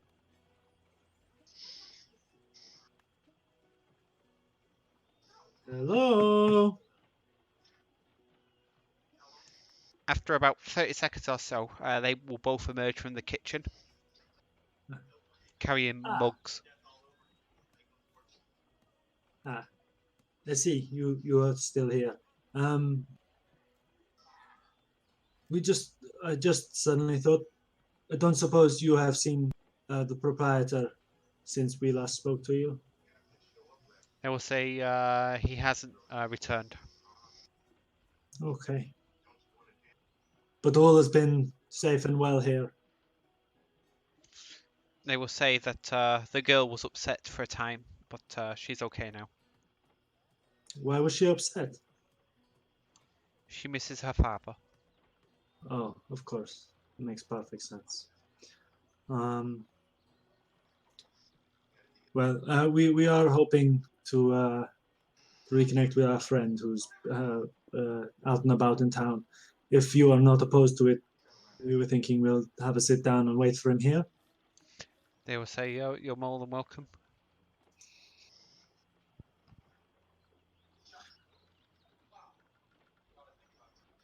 Yeah, let's sort of sit down at the bar and be like, Pull up a well, as chair. good a place to wait as any. Okay. Presuming you just wait until Kassar gets here. Yeah. It's enough time for a drink. There's always enough time for a drink. Oh, I'll show free beers at the.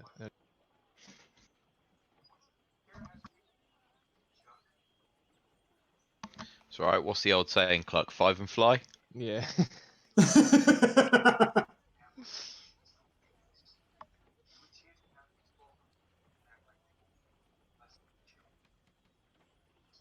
and fly.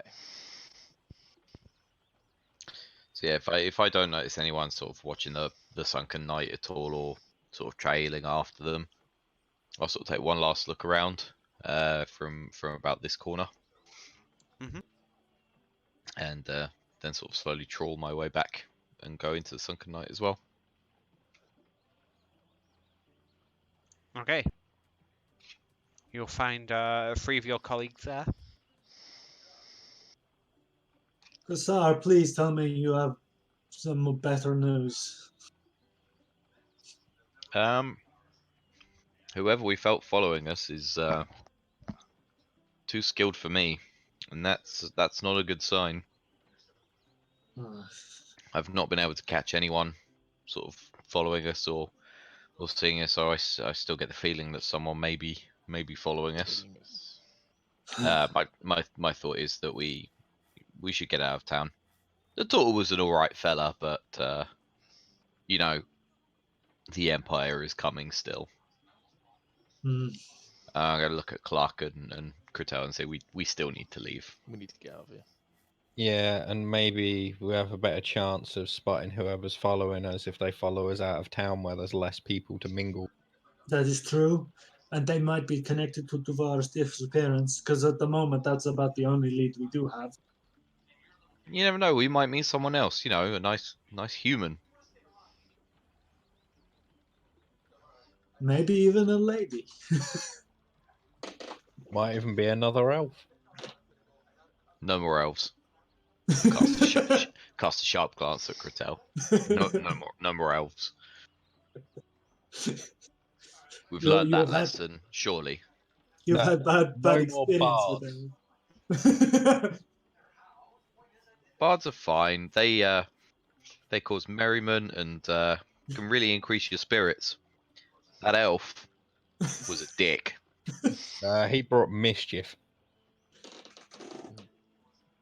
No more elves. It sounds like you've had some interesting traveling companions.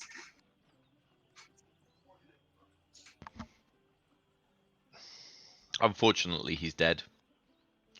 Oh. I say that with very much like a lack of remorse. Yeah, yeah. You say the words, but there's no feeling behind it. Yeah, pretty much. And so, right, should we get going? Yeah. I do not have a better plan. Let's go. It's a long way to Badira, I think, is the next one. On Yeah. the route. Yep. Let's go. Let's get out of here. Okay. Which way do we South. go? Do we go at the south gate or the north gate? Yes, it's the south gate. Okay. The north gate goes to Farrowtoft. It's not And the west gate. That's This- all flats now. Yeah, the north gate goes to the buzzing gate goes to Farrowtoft and the other place. What's the one up the real Taloncullis north? and Taloncullis. Taloncullis. Just say the west south- gate's all flats now. Yes, I did. Yes. Inside joke. Oh no. We got the widest. Printed Question. gold. What was the name of the town that you guys were originally in when you were, what do you call it? Ravendale. Ravendale, that was it. I could not for the life of me When they were originally what? when they were originally gladiators. Okay, so leaving via the south gate, the guards will snare a bit at Ulfar, but otherwise they will let you leave. Alright, So we'll we'll pick up we'll be heading back. Like I came from Breckerby with Gamin Gammon, so we're and heading that Duvar way. and Latonen. Latonen. Yeah. Latonen, I barely knew him. Right. Yeah, I guess we just sort of head along the road. Yeah, follow the path. Okay. And apart from following the path, is there anything else that you're going to be doing at this time? Because it's going to be days are going to pass as we travel. I'm Keep gonna an eye out for people. I was gonna say, apart from sort of just keeping an eye behind us to see if anyone's trailing us, I'm also gonna start sort of in our downtime, sort of foraging for different herbs and things like that, based on the book that I've got. If I can match any herbs to the book, I'll try and forage. Is that like when we like take rests and stuff? Nothing that's alive this time, please. No, this is why I'm saying anything that's in the book. So in the book, it will tell me roughly what it is. I hope. Yeah, how well you read the book is part of that. But yeah, I'm also keeping track of, like, I know that since I last saw Gammon, his journey should have taken between 4 and 8 days. I think it's about 3 days have passed since then. And when I think there's no chance that he hasn't got to there, I'm going to try and contact him to check that the sword got where it was going. Okay, so it's probably not that much as time has passed. I'm just going to double check, but I'm pretty sure. I think it's two sleeps, like two nights have passed, so it's probably, it might be 2 days. Yeah, you're on your second day since leaving Gammon. Yeah. Okay. Okay, so you're going to just travel until sundown. Yeah, I think that. Yep. Yeah, and then camp up. I think, is there anything else? Yeah, that's, yeah. Unless anybody else has got anything else they need to. So it's pretty hard going in the rain, but by the end of the first day, you will get to about this point in the swamp. So you'll know from your map you're at least halfway through the Calder Marsh, and that with another day's travel, you will reach the other side. I will also keep my eye out for any tracks that look like they were made by a giant turtle. Yes. Okay, so Sounds- just make a perception check for that for the entire day, Critel.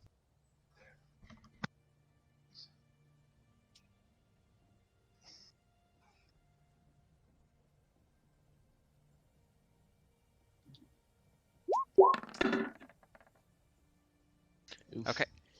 You don't see a sign of a giant turtle or a giant anything in all of your day's travel.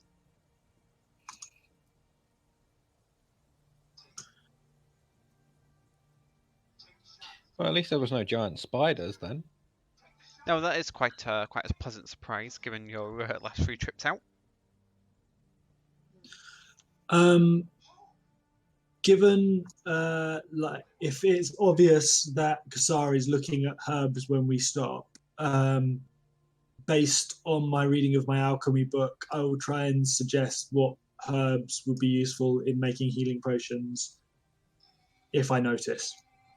Okay. So if you stop to camp, we will go into just very quickly what everybody wants to do, sort of in and around the downtime before you take a long rest, assuming you're going to stop for the night. I assume so. Yeah, seems No reason sensible. why we wouldn't. Yeah.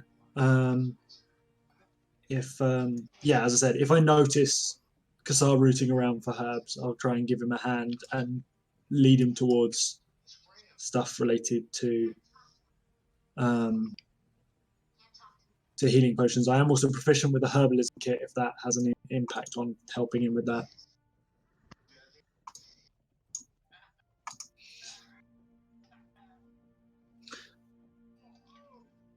Okay. What about the rest of you?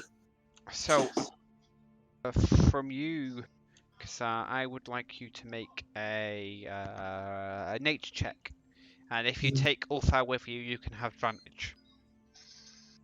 Yeah, I'll take him with me. This isn't like a secret thing. Just picking some herbs, man. Oof. Just picking some herbs, man. Or trying to. Yeah, it's like you pick up a daisy, you're like, is this a herb? No, it's like literally going around with the book and just being like, does this look right? No. Yeah, it's just both of us looking at pictures and going, none of this looks like any of this. Yes, so you kind of have a horrible time with it. It's still heavily raining, it's cold, it's now dark, it's now wet, or wetter. Still swamp, I guess, as well. Yeah, still quite swampy. You don't find anything that looks at all usable based on that check. Cluck Okay. and Kratel, what are you doing while those two are off looking for herbs, quote unquote? Probably set up a camp, so sort out like where people are sleeping, stuff like that. Make sure Get it's a at fire least a going. little bit covered if possible. We need the herb man. And Cluck, are you doing the same? Yeah, getting a fire going. We'll start trying to find some dry wood. Yes, you did hear the points before. It was like strong, persistent rainfall. Yeah. Yes. Okay.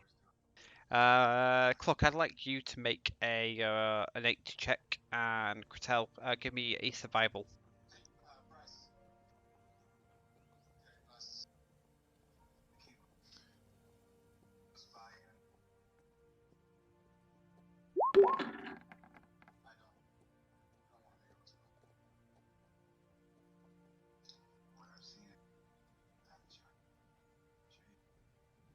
Okay. Between you, you are able to find somewhere relatively dry, and are able to struggle long enough to get a fire going. Although it doesn't catch very well, and without some sort of accelerant, it will likely go out before before you're able to get to sleep. It's in this time that Kassar and Ulfar will make it back to the group.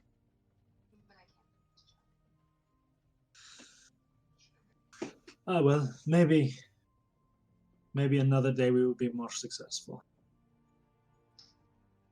Does the fact I've got a tinderbox in my inventory Yeah, help? I've got a tinderbox as well.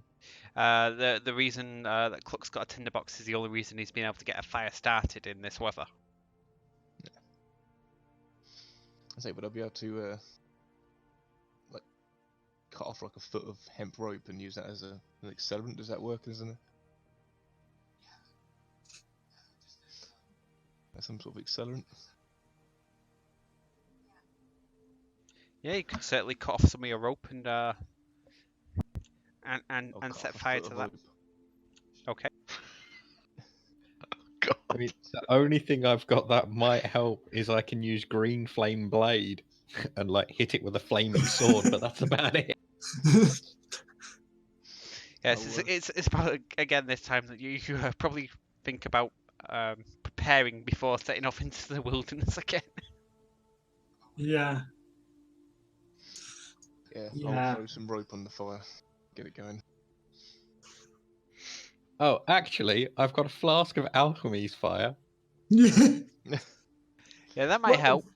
Yeah, in fairness, if you just like dribble it on as opposed to throwing the entire thing, like that will definitely make it burn better. Yeah. Yeah, so you can use enough of that to keep the fire going. You reckon you probably use about a third, but I then see, the wood will be drying itself out enough through its heat to continue to burn unaided. I see Kratel get this Yep. can of alchemy fire, and I'll get the bit of rope and just while it's on fire and just sling it into the swamp. Cool. The rope or the fire. No, the rope. Okay. The flaming rope has been slung into the swamp. Okay. Right. I'm really tempted to have it hit some pitch, but Yeah. Fuck it. but no, I know it's raining. That'll go out. yeah, no. There's a hiss and a slight pop as the rope disappears into the murky water. Right. Make a watch and try and get through this night, I suppose.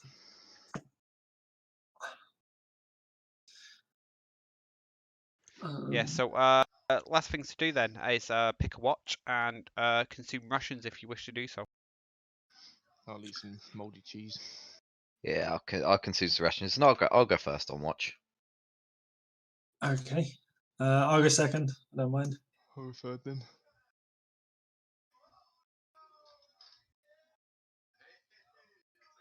So bringing up the rear. Okay, then I just need perception checks for your watch. If you're consuming lessons, just take them off your character cards. Done and done. Oh, there's a smidge off of 1 there. Thank God. I rolled a 2. Going good, lads. Going well.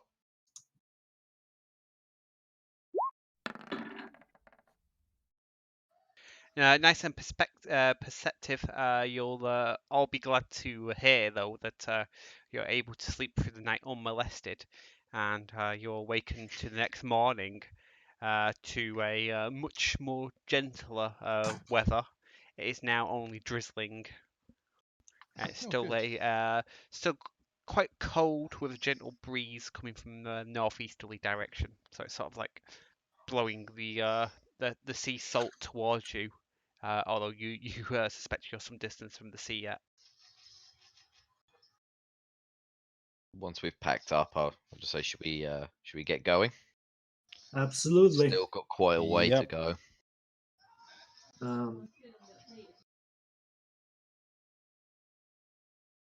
Presumably, we haven't seen any sign of the Brotherhood cart that headed out before us. They've made better time than us, presumably.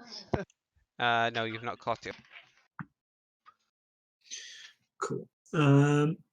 Yeah, head on.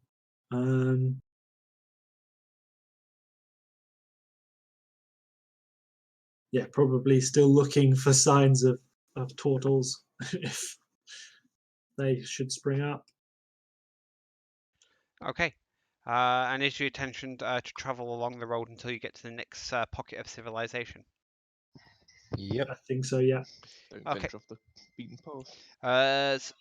Provided you stick to the road, by the time you reach midday, you will come past the ambush point that Ulfar that you will recognise that you travelled past with Gamin.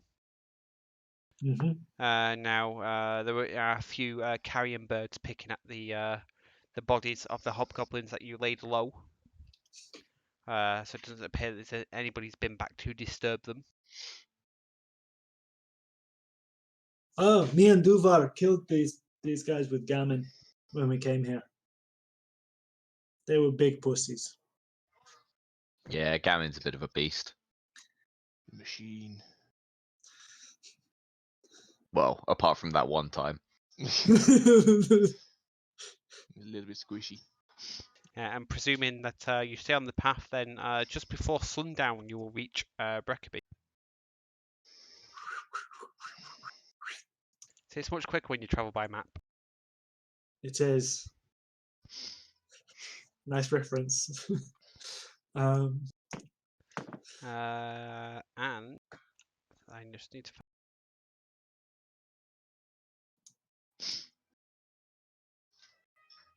What do I? Because this is obviously where I met Gammon, so I was probably lodging here for a little bit. What do I remember of Breckerby? Okay, so as you pull into Breckerby, you will see that it's a small village set in a cove. Now, Ulfa, you will remember from your time here that it's a sort of a fishing and trading village. And it seems to be the village where most of the goods from Keld will come. Mm-hmm. And then they loaded onto ships and either sailed round to Askaby, or sent further afield to the Empire.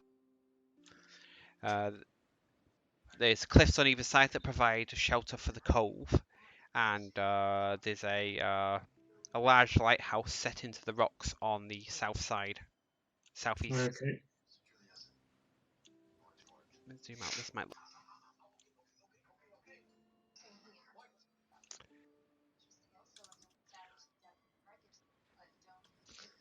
And I'd like you all to make a perception check.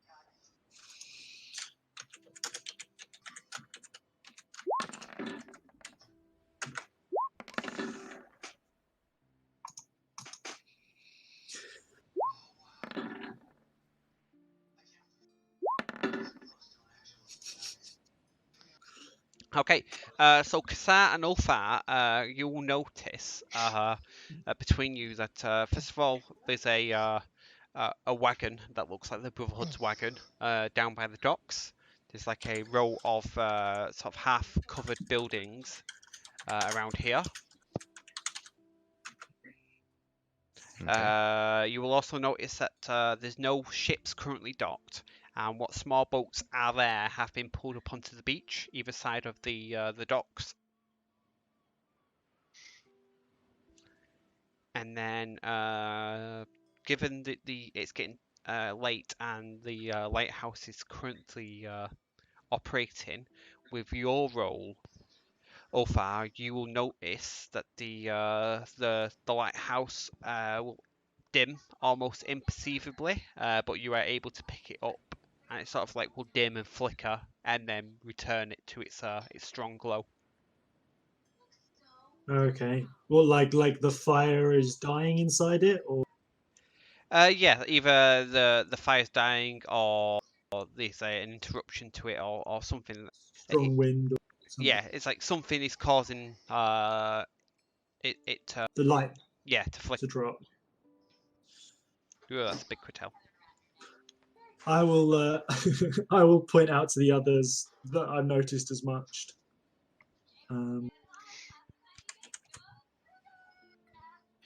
Would we know how lighthouses work? It depends on what you know about lighthouses, like how much time you spent in coastal towns and cities, if you spent any time on a boat.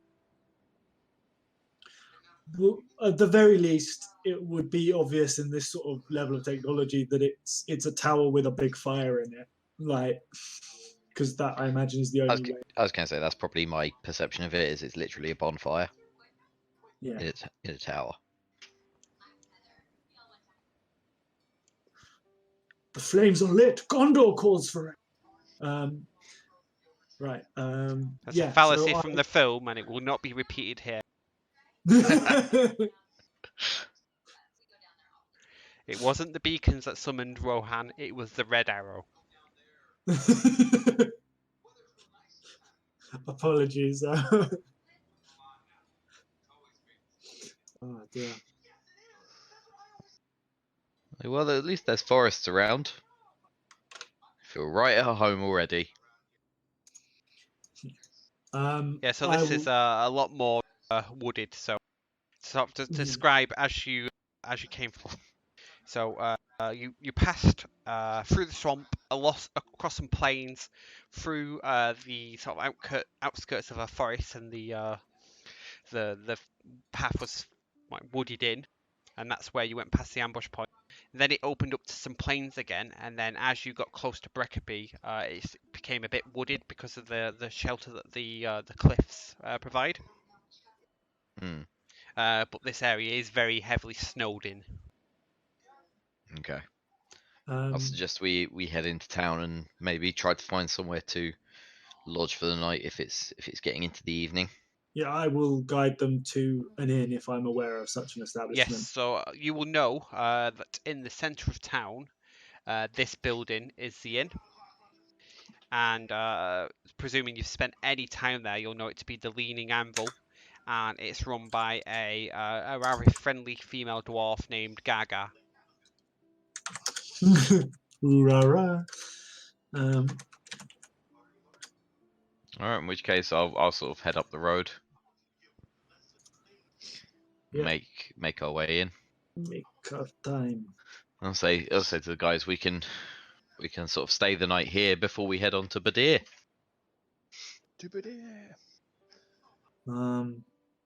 Yes. Don't think there's anything of interest for us here. No, I suppose we can ask after if we come into contact with people if they've seen old Duvar, but I don't hold out much hope. Yeah, I'm not sure Duval would be here. I can't see how, but I mean, sure, if someone's willing to pay some coin to get a job done, I'm all ears. There's that as well. I'm very light, of course. Yep. So just to describe the centre. So as you walk through the town, or Mhm. through the village, you'll see that this building here has a hanging sign that would suggest it's some sort of store, and it's called the Crate and Barrel. Here is the village square. Now, in it is a empty gallows. Oh dear. The leaning anvil is here. The only other thing of interest on the main square is this long building here. And that is just simply referred to by people of the village as the guild hall. Right. Okay. Yeah, it's a little town. There's not really much going on. Yeah, depending on how many days you spent in the town, Ulfar, and what interests you, you may have learned that the town also contains a blacksmith, a scribe, and the lighthouse itself. Scribe, and... No worries. Is there Probably an... the other thing that might be important to know is that today is the 10th of Fistbloom, and Okay. that's only important because tomorrow would be the start of the Maker's Day Festival. And In Caldecald. Well, everywhere. everywhere generally. Yeah. But that's also important because that always falls on a full moon of the sun. I was hoping you'd forget about that. Fine. My other question was: is there a church or any sort of holy place in the town that I'm aware of? No, this place doesn't have any sort of organized shrine or anything like that. No, people have their own religions and just get on with it. Yeah, it seems that way. When you've inquired about it, people just sort of they seem to be quite surprised that people would do it any other way. They seem to be quite isolated folk. Fair dues. Okay, so I guess we go in the leaning anvil.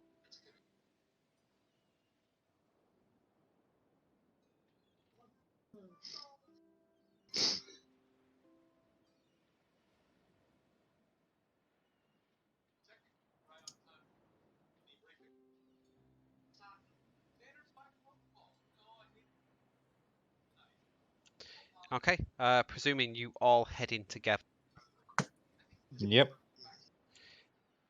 Okay, so inside the leaving anvil, you'll find a couple of dwarves that are working. The tavern itself is a wood-framed building with a shingle roof. There's a parrot that sort of perches above the door and greets people as they enter. And it will refer to you by name, Ulfan. That seems to be the sort of like one of the more one of the most entertaining things that this village has to offer is that the parrot will learn people's names. Do I know the parrot's name? Or does it have a name? Presuming you're interested in it, then yes, you would have learnt the parrot's name. Which is? Iago? No. Oh. Why? Hi, Alpha! It's an awful Gilbert Gottfried impression. Sorry, what is the name of the parrot?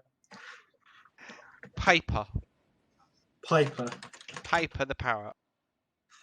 Like, yeah, as I come in without like really thinking about it, because I've experienced it multiple times before, I'd just be like, "Good evening, Piper." Oh, carry on walking in. Yeah, and to the three of you following in, you're not sure if the door's enchanted or if something weird's going on. The other thing to note about this with this tavern is there's a number of blacksmithing tools decorating the walls in sort of like a gastro pub, sort of just fasten old shit to the walls to make it look good. Yeah. That gives it a personality. Yes, and I say there's a sort of a older female dwarf behind the bar, and then there's two dwarf children running around. They seem to be collecting glasses and bowls and all sorts of shit. Yeah. I'll walk up to the bar and say, Evening, good lady. Me and my friends are looking for lodging for the evening, if there is space available.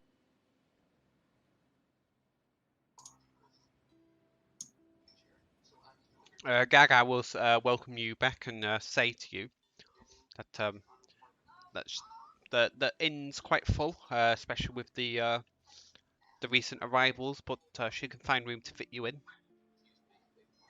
He'd That is be very kind. 9 copper a night. 9 copper. Just turn to the others. I presume you do not have an issue with that. Nope. No. No, 9 copper is very respectable.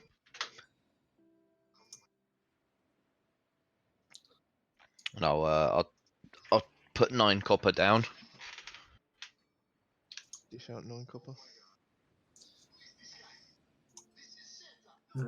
Yeah, we sort of between us make this little pile of copper coins on the side.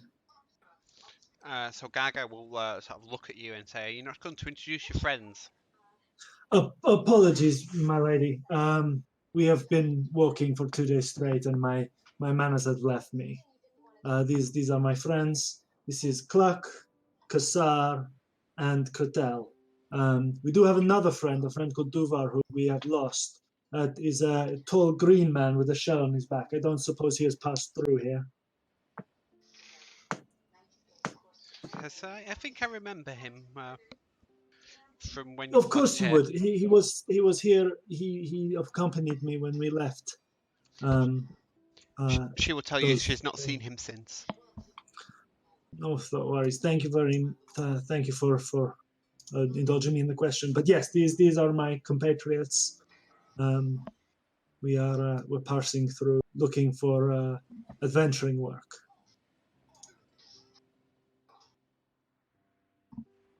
Has Adventuring. business been good? She will say that business hasn't been bad. The recent arrivals has helped, although she doesn't suspect they'll stay too long. If they can't catch a ship, they'll likely continue on foot, as she understands it. She I will tell imagine.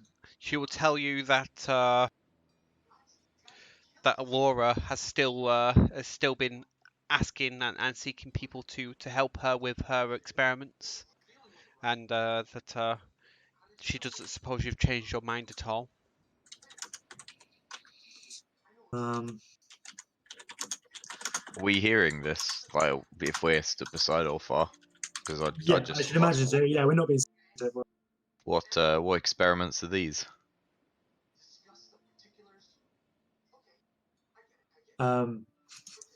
David, what experiments are these? I was just going to inherently say no because I trusted that anything with the word experiment I don't want anything to do with. But So Gaga will explain that Alora is a bit of a eccentric, and that she's after adventurers, she supposes, to go on some sort of expedition. But it all sounds very whimsical, and most people seem to sort of brush her off as crazy. yes, Oh, that's not too pleasant. Ulfar, why didn't you help this young lady? if memory serves, she is looking for things that make no sense. It seemed like a fool's errand, like if Yeah. a child asked you to go out and search for pixies with purple farts. You know, like it just seemed like nonsense. Yeah. So from what when she asked you about it when you were last here, Ulfar, she essentially told you that she was after people to go and search for like a long lost civilization.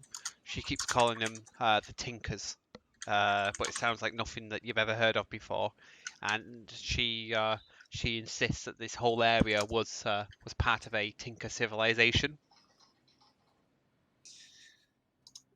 Yes, when I was last here, her latest experiment was looking for some dead civilization that no one has ever heard of, and she doesn't seem like the most well put together of women, I'm afraid. We already know about the wiped out halfling barbarians. It could be related. I suppose at the time it did not seem like a good use of my time or a task that my god would be particularly looking for me to partake in, especially after I had a conversation with Gammon and needed protection from evils on the road. It seemed like a more sensible choice. Alright, I well, mean, let's hope she finds someone to help her at least. Gaga will interject to say that she's fairly convinced that this Allura just makes things in her workshop and then sells them on as lost technology. I would not be surprised. It's what the centaurs do in the desert. They come from the Southlands, but I'm pretty sure most of that shit is made at some fucking centaur camp. Um, there is a buck to be made on the gullibility of folk. Still, interesting. Perhaps. I mean, we can always pay her a visit if we don't have anything better to do. I want to hear some crazy nonsense for a bit. Gaga, where would you like us to stay? Is it hammocks in the common room, or do you have No, rooms? there's a room upstairs that you can share. Perfect. At this point, the parrot will welcome in somebody called Gowie. Gowie. Gowie. Is that a child saying Gary? I can only hear it as a guy with a lisp. I Yowie. can only hear it as a guy with a lisp. That- Gowie. Gowie is quite somebody of note in the town, and he should not have his name made such fun of by the likes of you. If you turn around to see, it is a rather rough-looking halfling with red hair. Gowie's a ginger. Oh my god. Okay. Red hair. Okay. Do I know? You say he's a person of some standing. In what sense? Is there anything that would I have come across him, or like, do I have an idea of his importance? Roughly speaking, how long did you spend in the village? I'm gonna say probably 2 or 3 days. Like I was traveling through. I stayed here, looked for my best option of where to go next. It was with Gammon, and then I left. Then probably not. Okay, no worries. Um,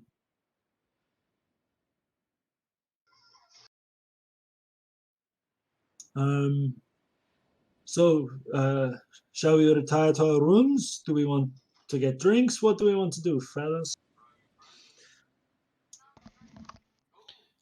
Wouldn't say something, no to a drink. something warm to eat wouldn't go amiss. And is there any sort of entertainment in here tonight at all, Gaga? Gaga, she will correct you. Gaga, that's what I said. Rah, rah. She will tell you that there's some lovely fish soup on the boil if you wish. They have some wine, lager or gin to buy, and that the entertainment is as you see it, and you'll notice that it's just people sat around drinking. Okay. No gambling for me tonight. You sure? You'll be the first to dabble in the gamble. In which case, I'll take a bowl of the fish stew.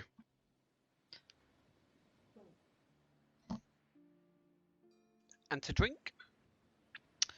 Beer. Yeah, I'll just have a lager, thank you. Okay. And for you, Cluck? Beer. Just beer, no food. Oh yeah, and some food. Okay, so beer and food. Ulfar? I am fine for now. I just want a place to sit down in some peace. Kratel? Beer and food. Okay, so the soup is 6 copper, and the hex lager is 2 copper a pint.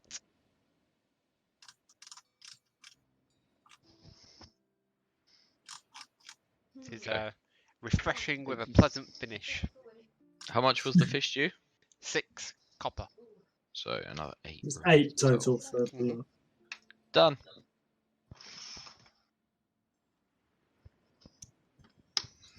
Okay, I'm looking forward to this stew, boys. so she will, Gaga will ask you to find yourself a table, and that she'll bring her the beers and the soup over shortly.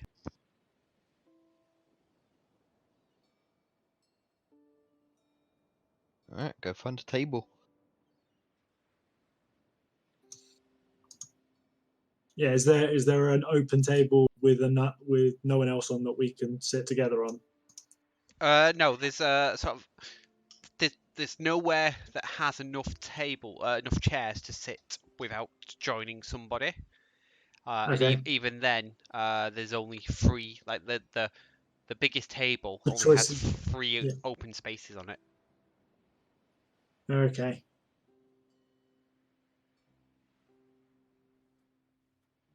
Well, you guys are all eating. You guys sit down. I'm going to retire to the room. Yeah. So yeah, I'll make my way into the back or upstairs, wherever the room is, and leave the others to sit down at the table and wait for their food and whatnot.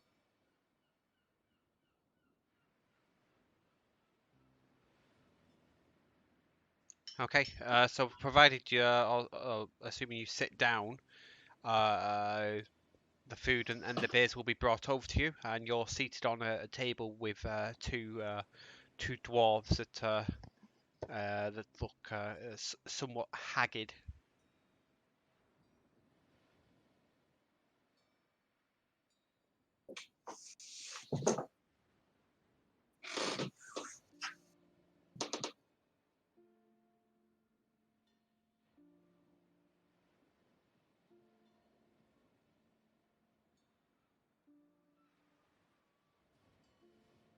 I guess that's fine. We're just gonna wait for the stew.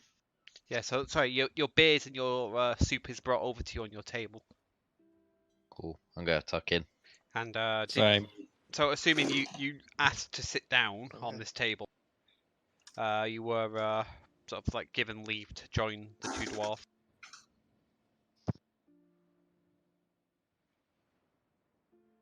I'll say good day, and thank you for letting us sit with you. It's appreciated after a long day on the road. One of them will mumble, "Yes, think nothing of it."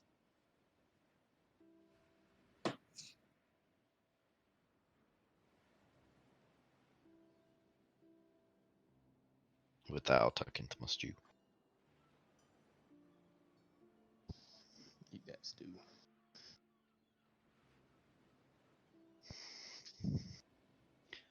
If nothing else is happening, once I've finished my stew, I just sort of ask them to say, so, is there anything going on in town at the moment? Anything interesting? The dwarfs will say, "No, there's something wrong with the lighthouse. What's wrong with the lighthouse? I don't know. I just know the people here complain about it constantly." Okay. Do you know who would be a good person to talk to about this? The other one will shrug and say, "Lighthouse keeper." He's put more wood on the fire.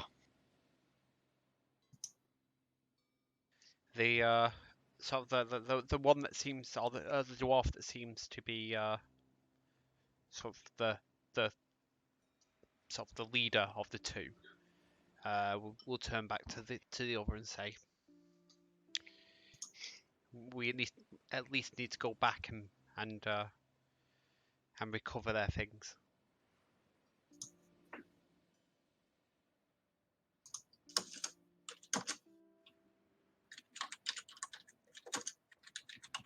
We recover whose things?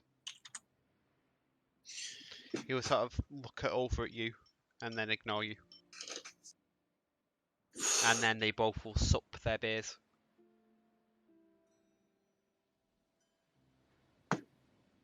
Okay. We're only passing through.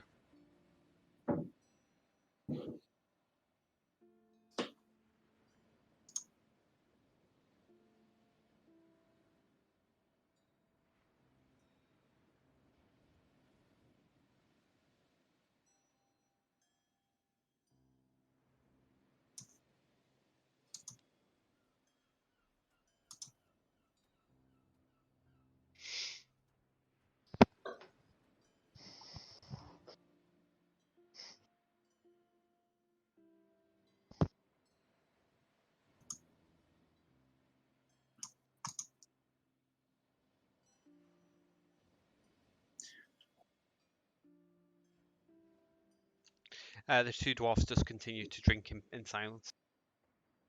Yeah, I'm not that fast. I'd sort of continue to sort of sip away at the lager. As far as I'm concerned, I'm not really here for that. Is anyone taking special interest in any of the table? Is there any what, sorry? Is anyone taking special interest in everyone that's downstairs? Like, obviously, I'm upstairs. I'm not asking this from all point of view. I'm just, do they notice? No, everybody seems to be keeping to themselves. It seems quite a somber atmosphere. Hmm.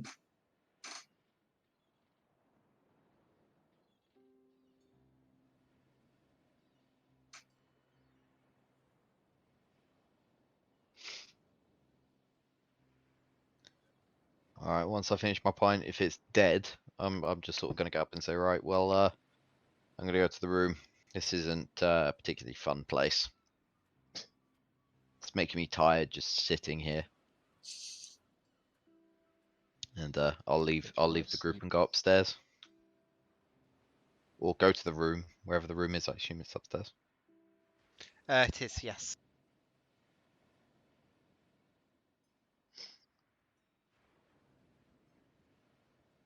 Or far be sitting in one corner or another praying when you come in, but it's pretty much just looked like sitting in silence. I'll finish off mine. Yeah, I'll finish mine as well. And then look at the bar with nothing but tumbleweed tumbling through it. I'll head up to the room. Yeah, so it's not an empty bar. It's like I said, there was like almost standing room only, but everybody seems to be. It seems to be rather muted and somber. Everyone keeps themselves to themselves. Everyone's keeping to themselves. It's as if it's a funeral of sort. You know, just like whenever it's like just like a slow, quiet murmur. I suppose inherently we know that the weather's bad and this is a fishing village. Like, you could assume that everyone's just had a bit of a bad time of it lately. Yeah, there's definitely a bit of the village is finding itself in bad times.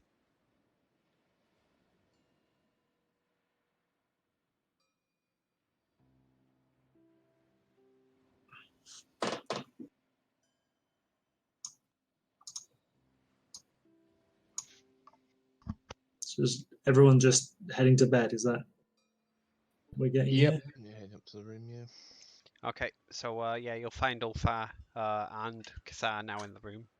So there's four little beds set about this room.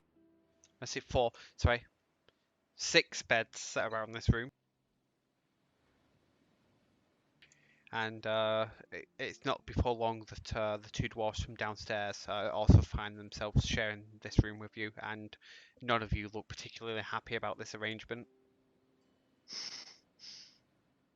Especially when you consider that the mattresses are not much better than just like straw on a wooden frame.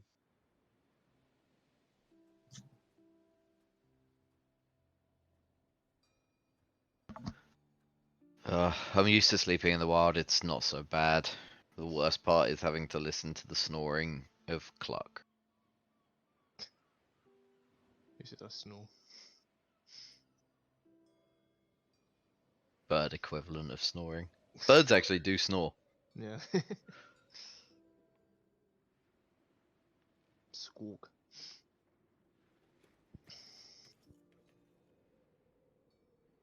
So yeah, I'm just gonna bed down. This is depressing and unfun town. And we've lost our friend. It's all looking a little bit. It's all very sad. Yeah, it's just all not going too well.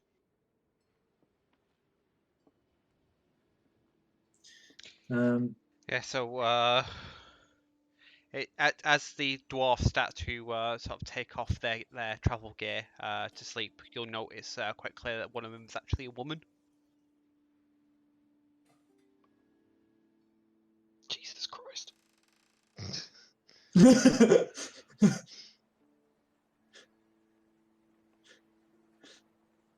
Not seen a woman in many moons.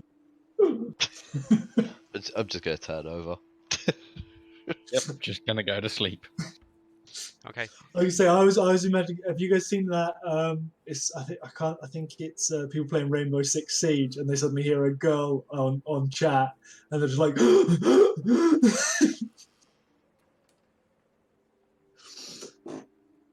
yeah. No. I will once I finish praying, like probably just as my eyes open, you see sort of a glimpse of like lightning across my eyes that fades, and then I'll bed down and just go to sleep.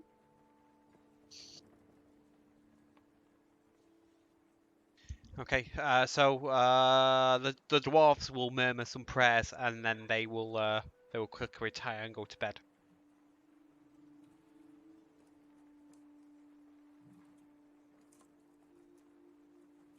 And presuming that nobody else wants to do anything, that will bring us round to the next morning.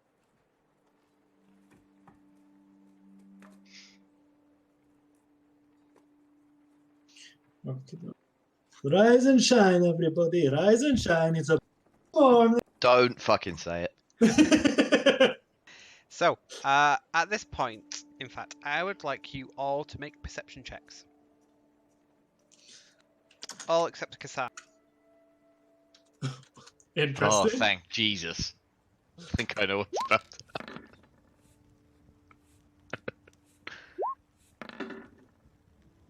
Yes.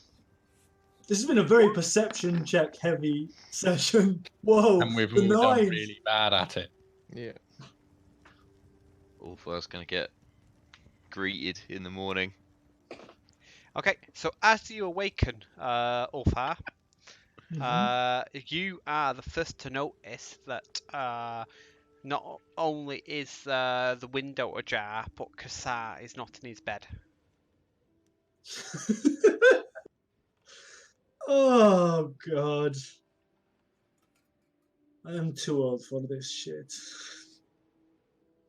I'll rouse the other two and she's like, we lost another fucking one. Aren't we like another floor up? I mean, that's a long way down. Yes. Maybe I just wanted some cold air. Maybe he went for a walk, but that didn't go so well. Plan with Duva.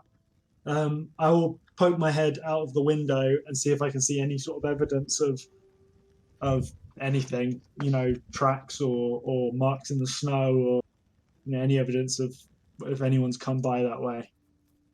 Yeah, so based on your 18, you're able to see tracks that would lead off to the east, And now that you're all fully awake, you will see that Kassar hasn't taken any of his gear with him. So his bow, his daggers, his pack are all left sort of like tucked against his bed.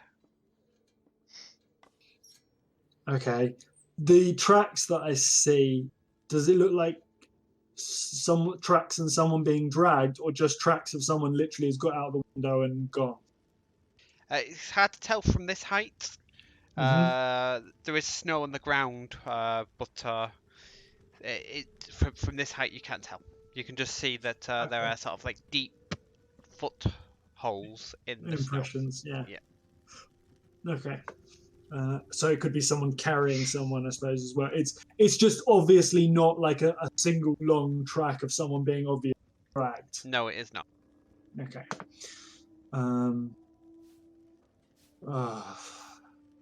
Need this shit. Are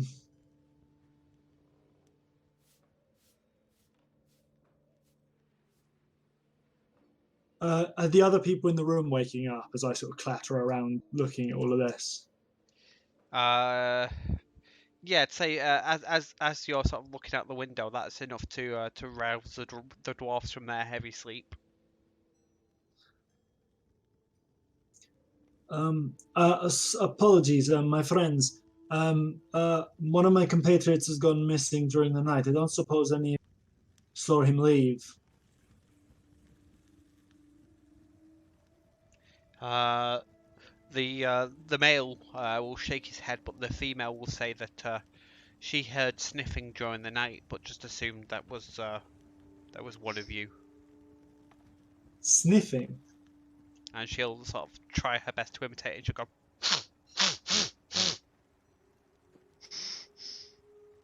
Because I was off the damn mushrooms again.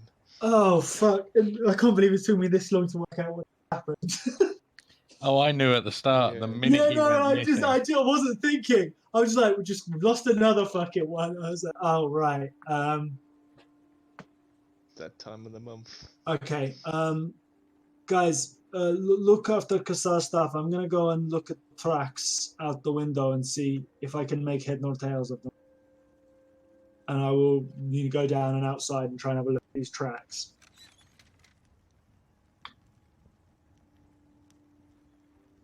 Okay. Clock and Cretel, do you do as you're told? I'll keep an eye on his gear, yeah. Okay. The male dwarf will say, "Do we need to be concerned?" Not if his gear's here, no. He will sort of like shrug his shoulders and start to get his own gear on.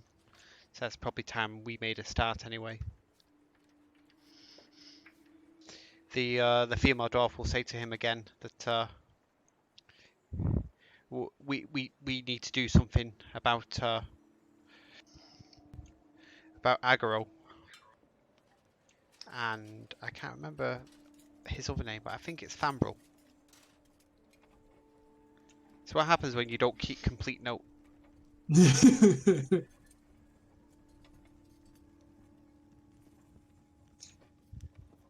And the other dwarf will say, "We will in time."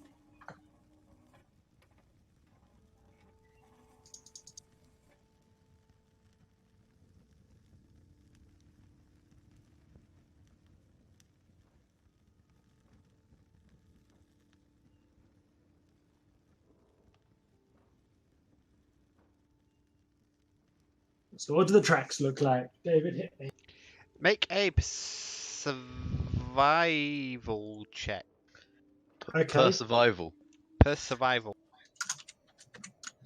I was just about to do perception. I was like, no, there's something for track.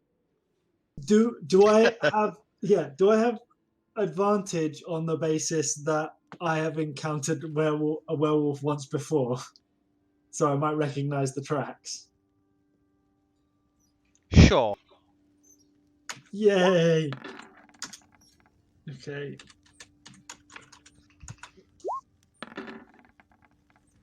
So critical hit, 23. The tracks don't seem to make sense to you. Okay. In so much that there appears to be two sets of tracks. So there's there seems to be a smaller set of tracks inside the larger set of tracks, and they both seem to trail off to the east. Okay, so like two people were walking, like one person was walking behind someone else in their footprints. Yeah, whoever was the second pair of tracks, they've taken sort of like great effort to try and hide their footfalls, it seems. Okay. So even with your 20, just that in itself is so peculiar. Yeah, that, it just masks any sort of idea of who or what they are. Yeah, but you are able to quite clearly tell there are at least two sets of tracks within each other.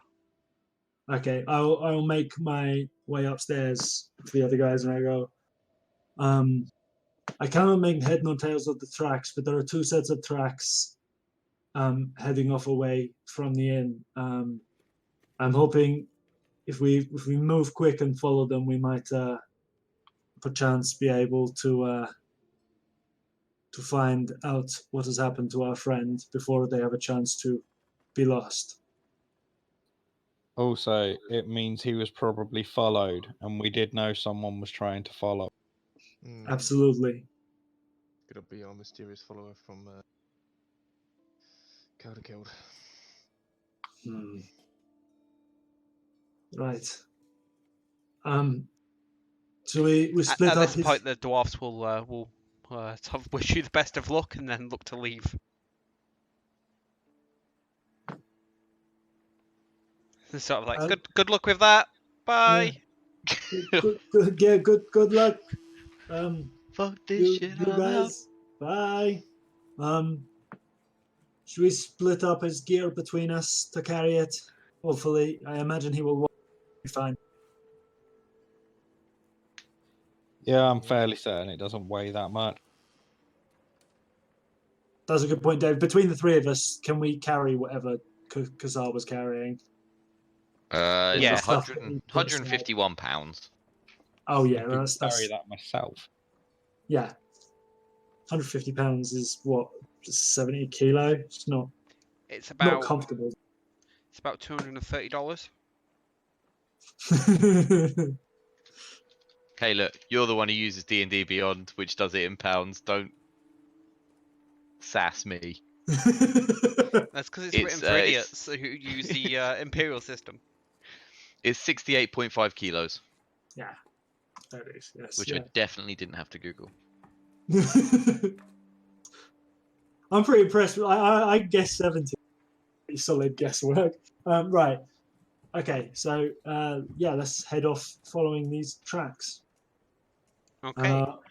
Say goodbye to Your little friend. Cassandra. Piper on the way past. Hello. I was waiting for this. You wake up naked and afraid. You're saying goodbye to Kassar forever. No, I think you're not going to give up your nice new werewolf. Don't be silly. I think given that we've got 7 minutes and it will make a much more interesting session next week, we're going to end it there. Fair enough. Yeah, we wouldn't get much of this done in 7 minutes. Yeah. Get to find out where I wake up in a week. Yes. God, it's like a bad night out. It is. You're just dropping people left, right, and centre. Yeah. The other thing that could be better is while you're looking, you lose another person. Someone goes wandering off on their own in the woods. What could possibly go wrong? It's the funny thing as well is Ulfar has been on his own, about 6 times in the last 3 days, just like hanging out in places, absolutely fine. Everyone else just like. Well, we don't know if I'm fine or not fine or anywhere in between yet. Good if I've got my newly sharpened silvered scimitar to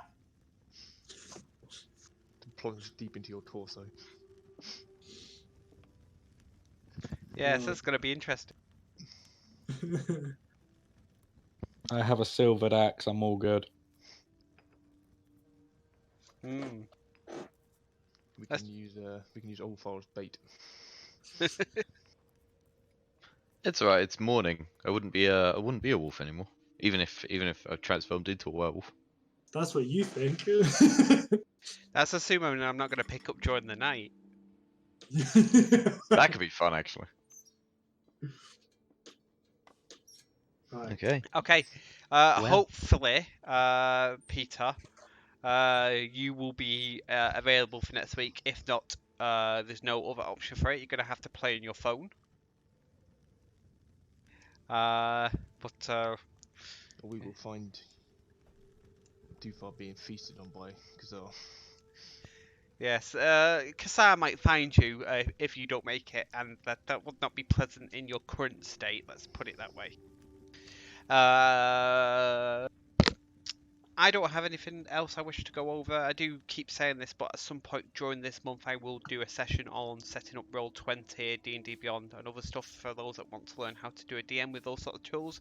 It's quite straightforward, but I need to actually plan and put an agenda in and then decide on what day I'm going to do it. So I'll let you know when that's going to happen. Just quickly around the table then. Cluck, anything that you wish to share? Nothing from me. Kassar, Nothing from me. Critel, Yeah, nothing from me. and Ulfar. Wake up! It's a beautiful morning. It's actually No. not raining, which will be a nice, pleasant surprise for everybody else. Yeah. Even though I've been saying beautiful morning in storms for 3 days. Perfect. Okay, that's it, guys. So thank you very much for watching.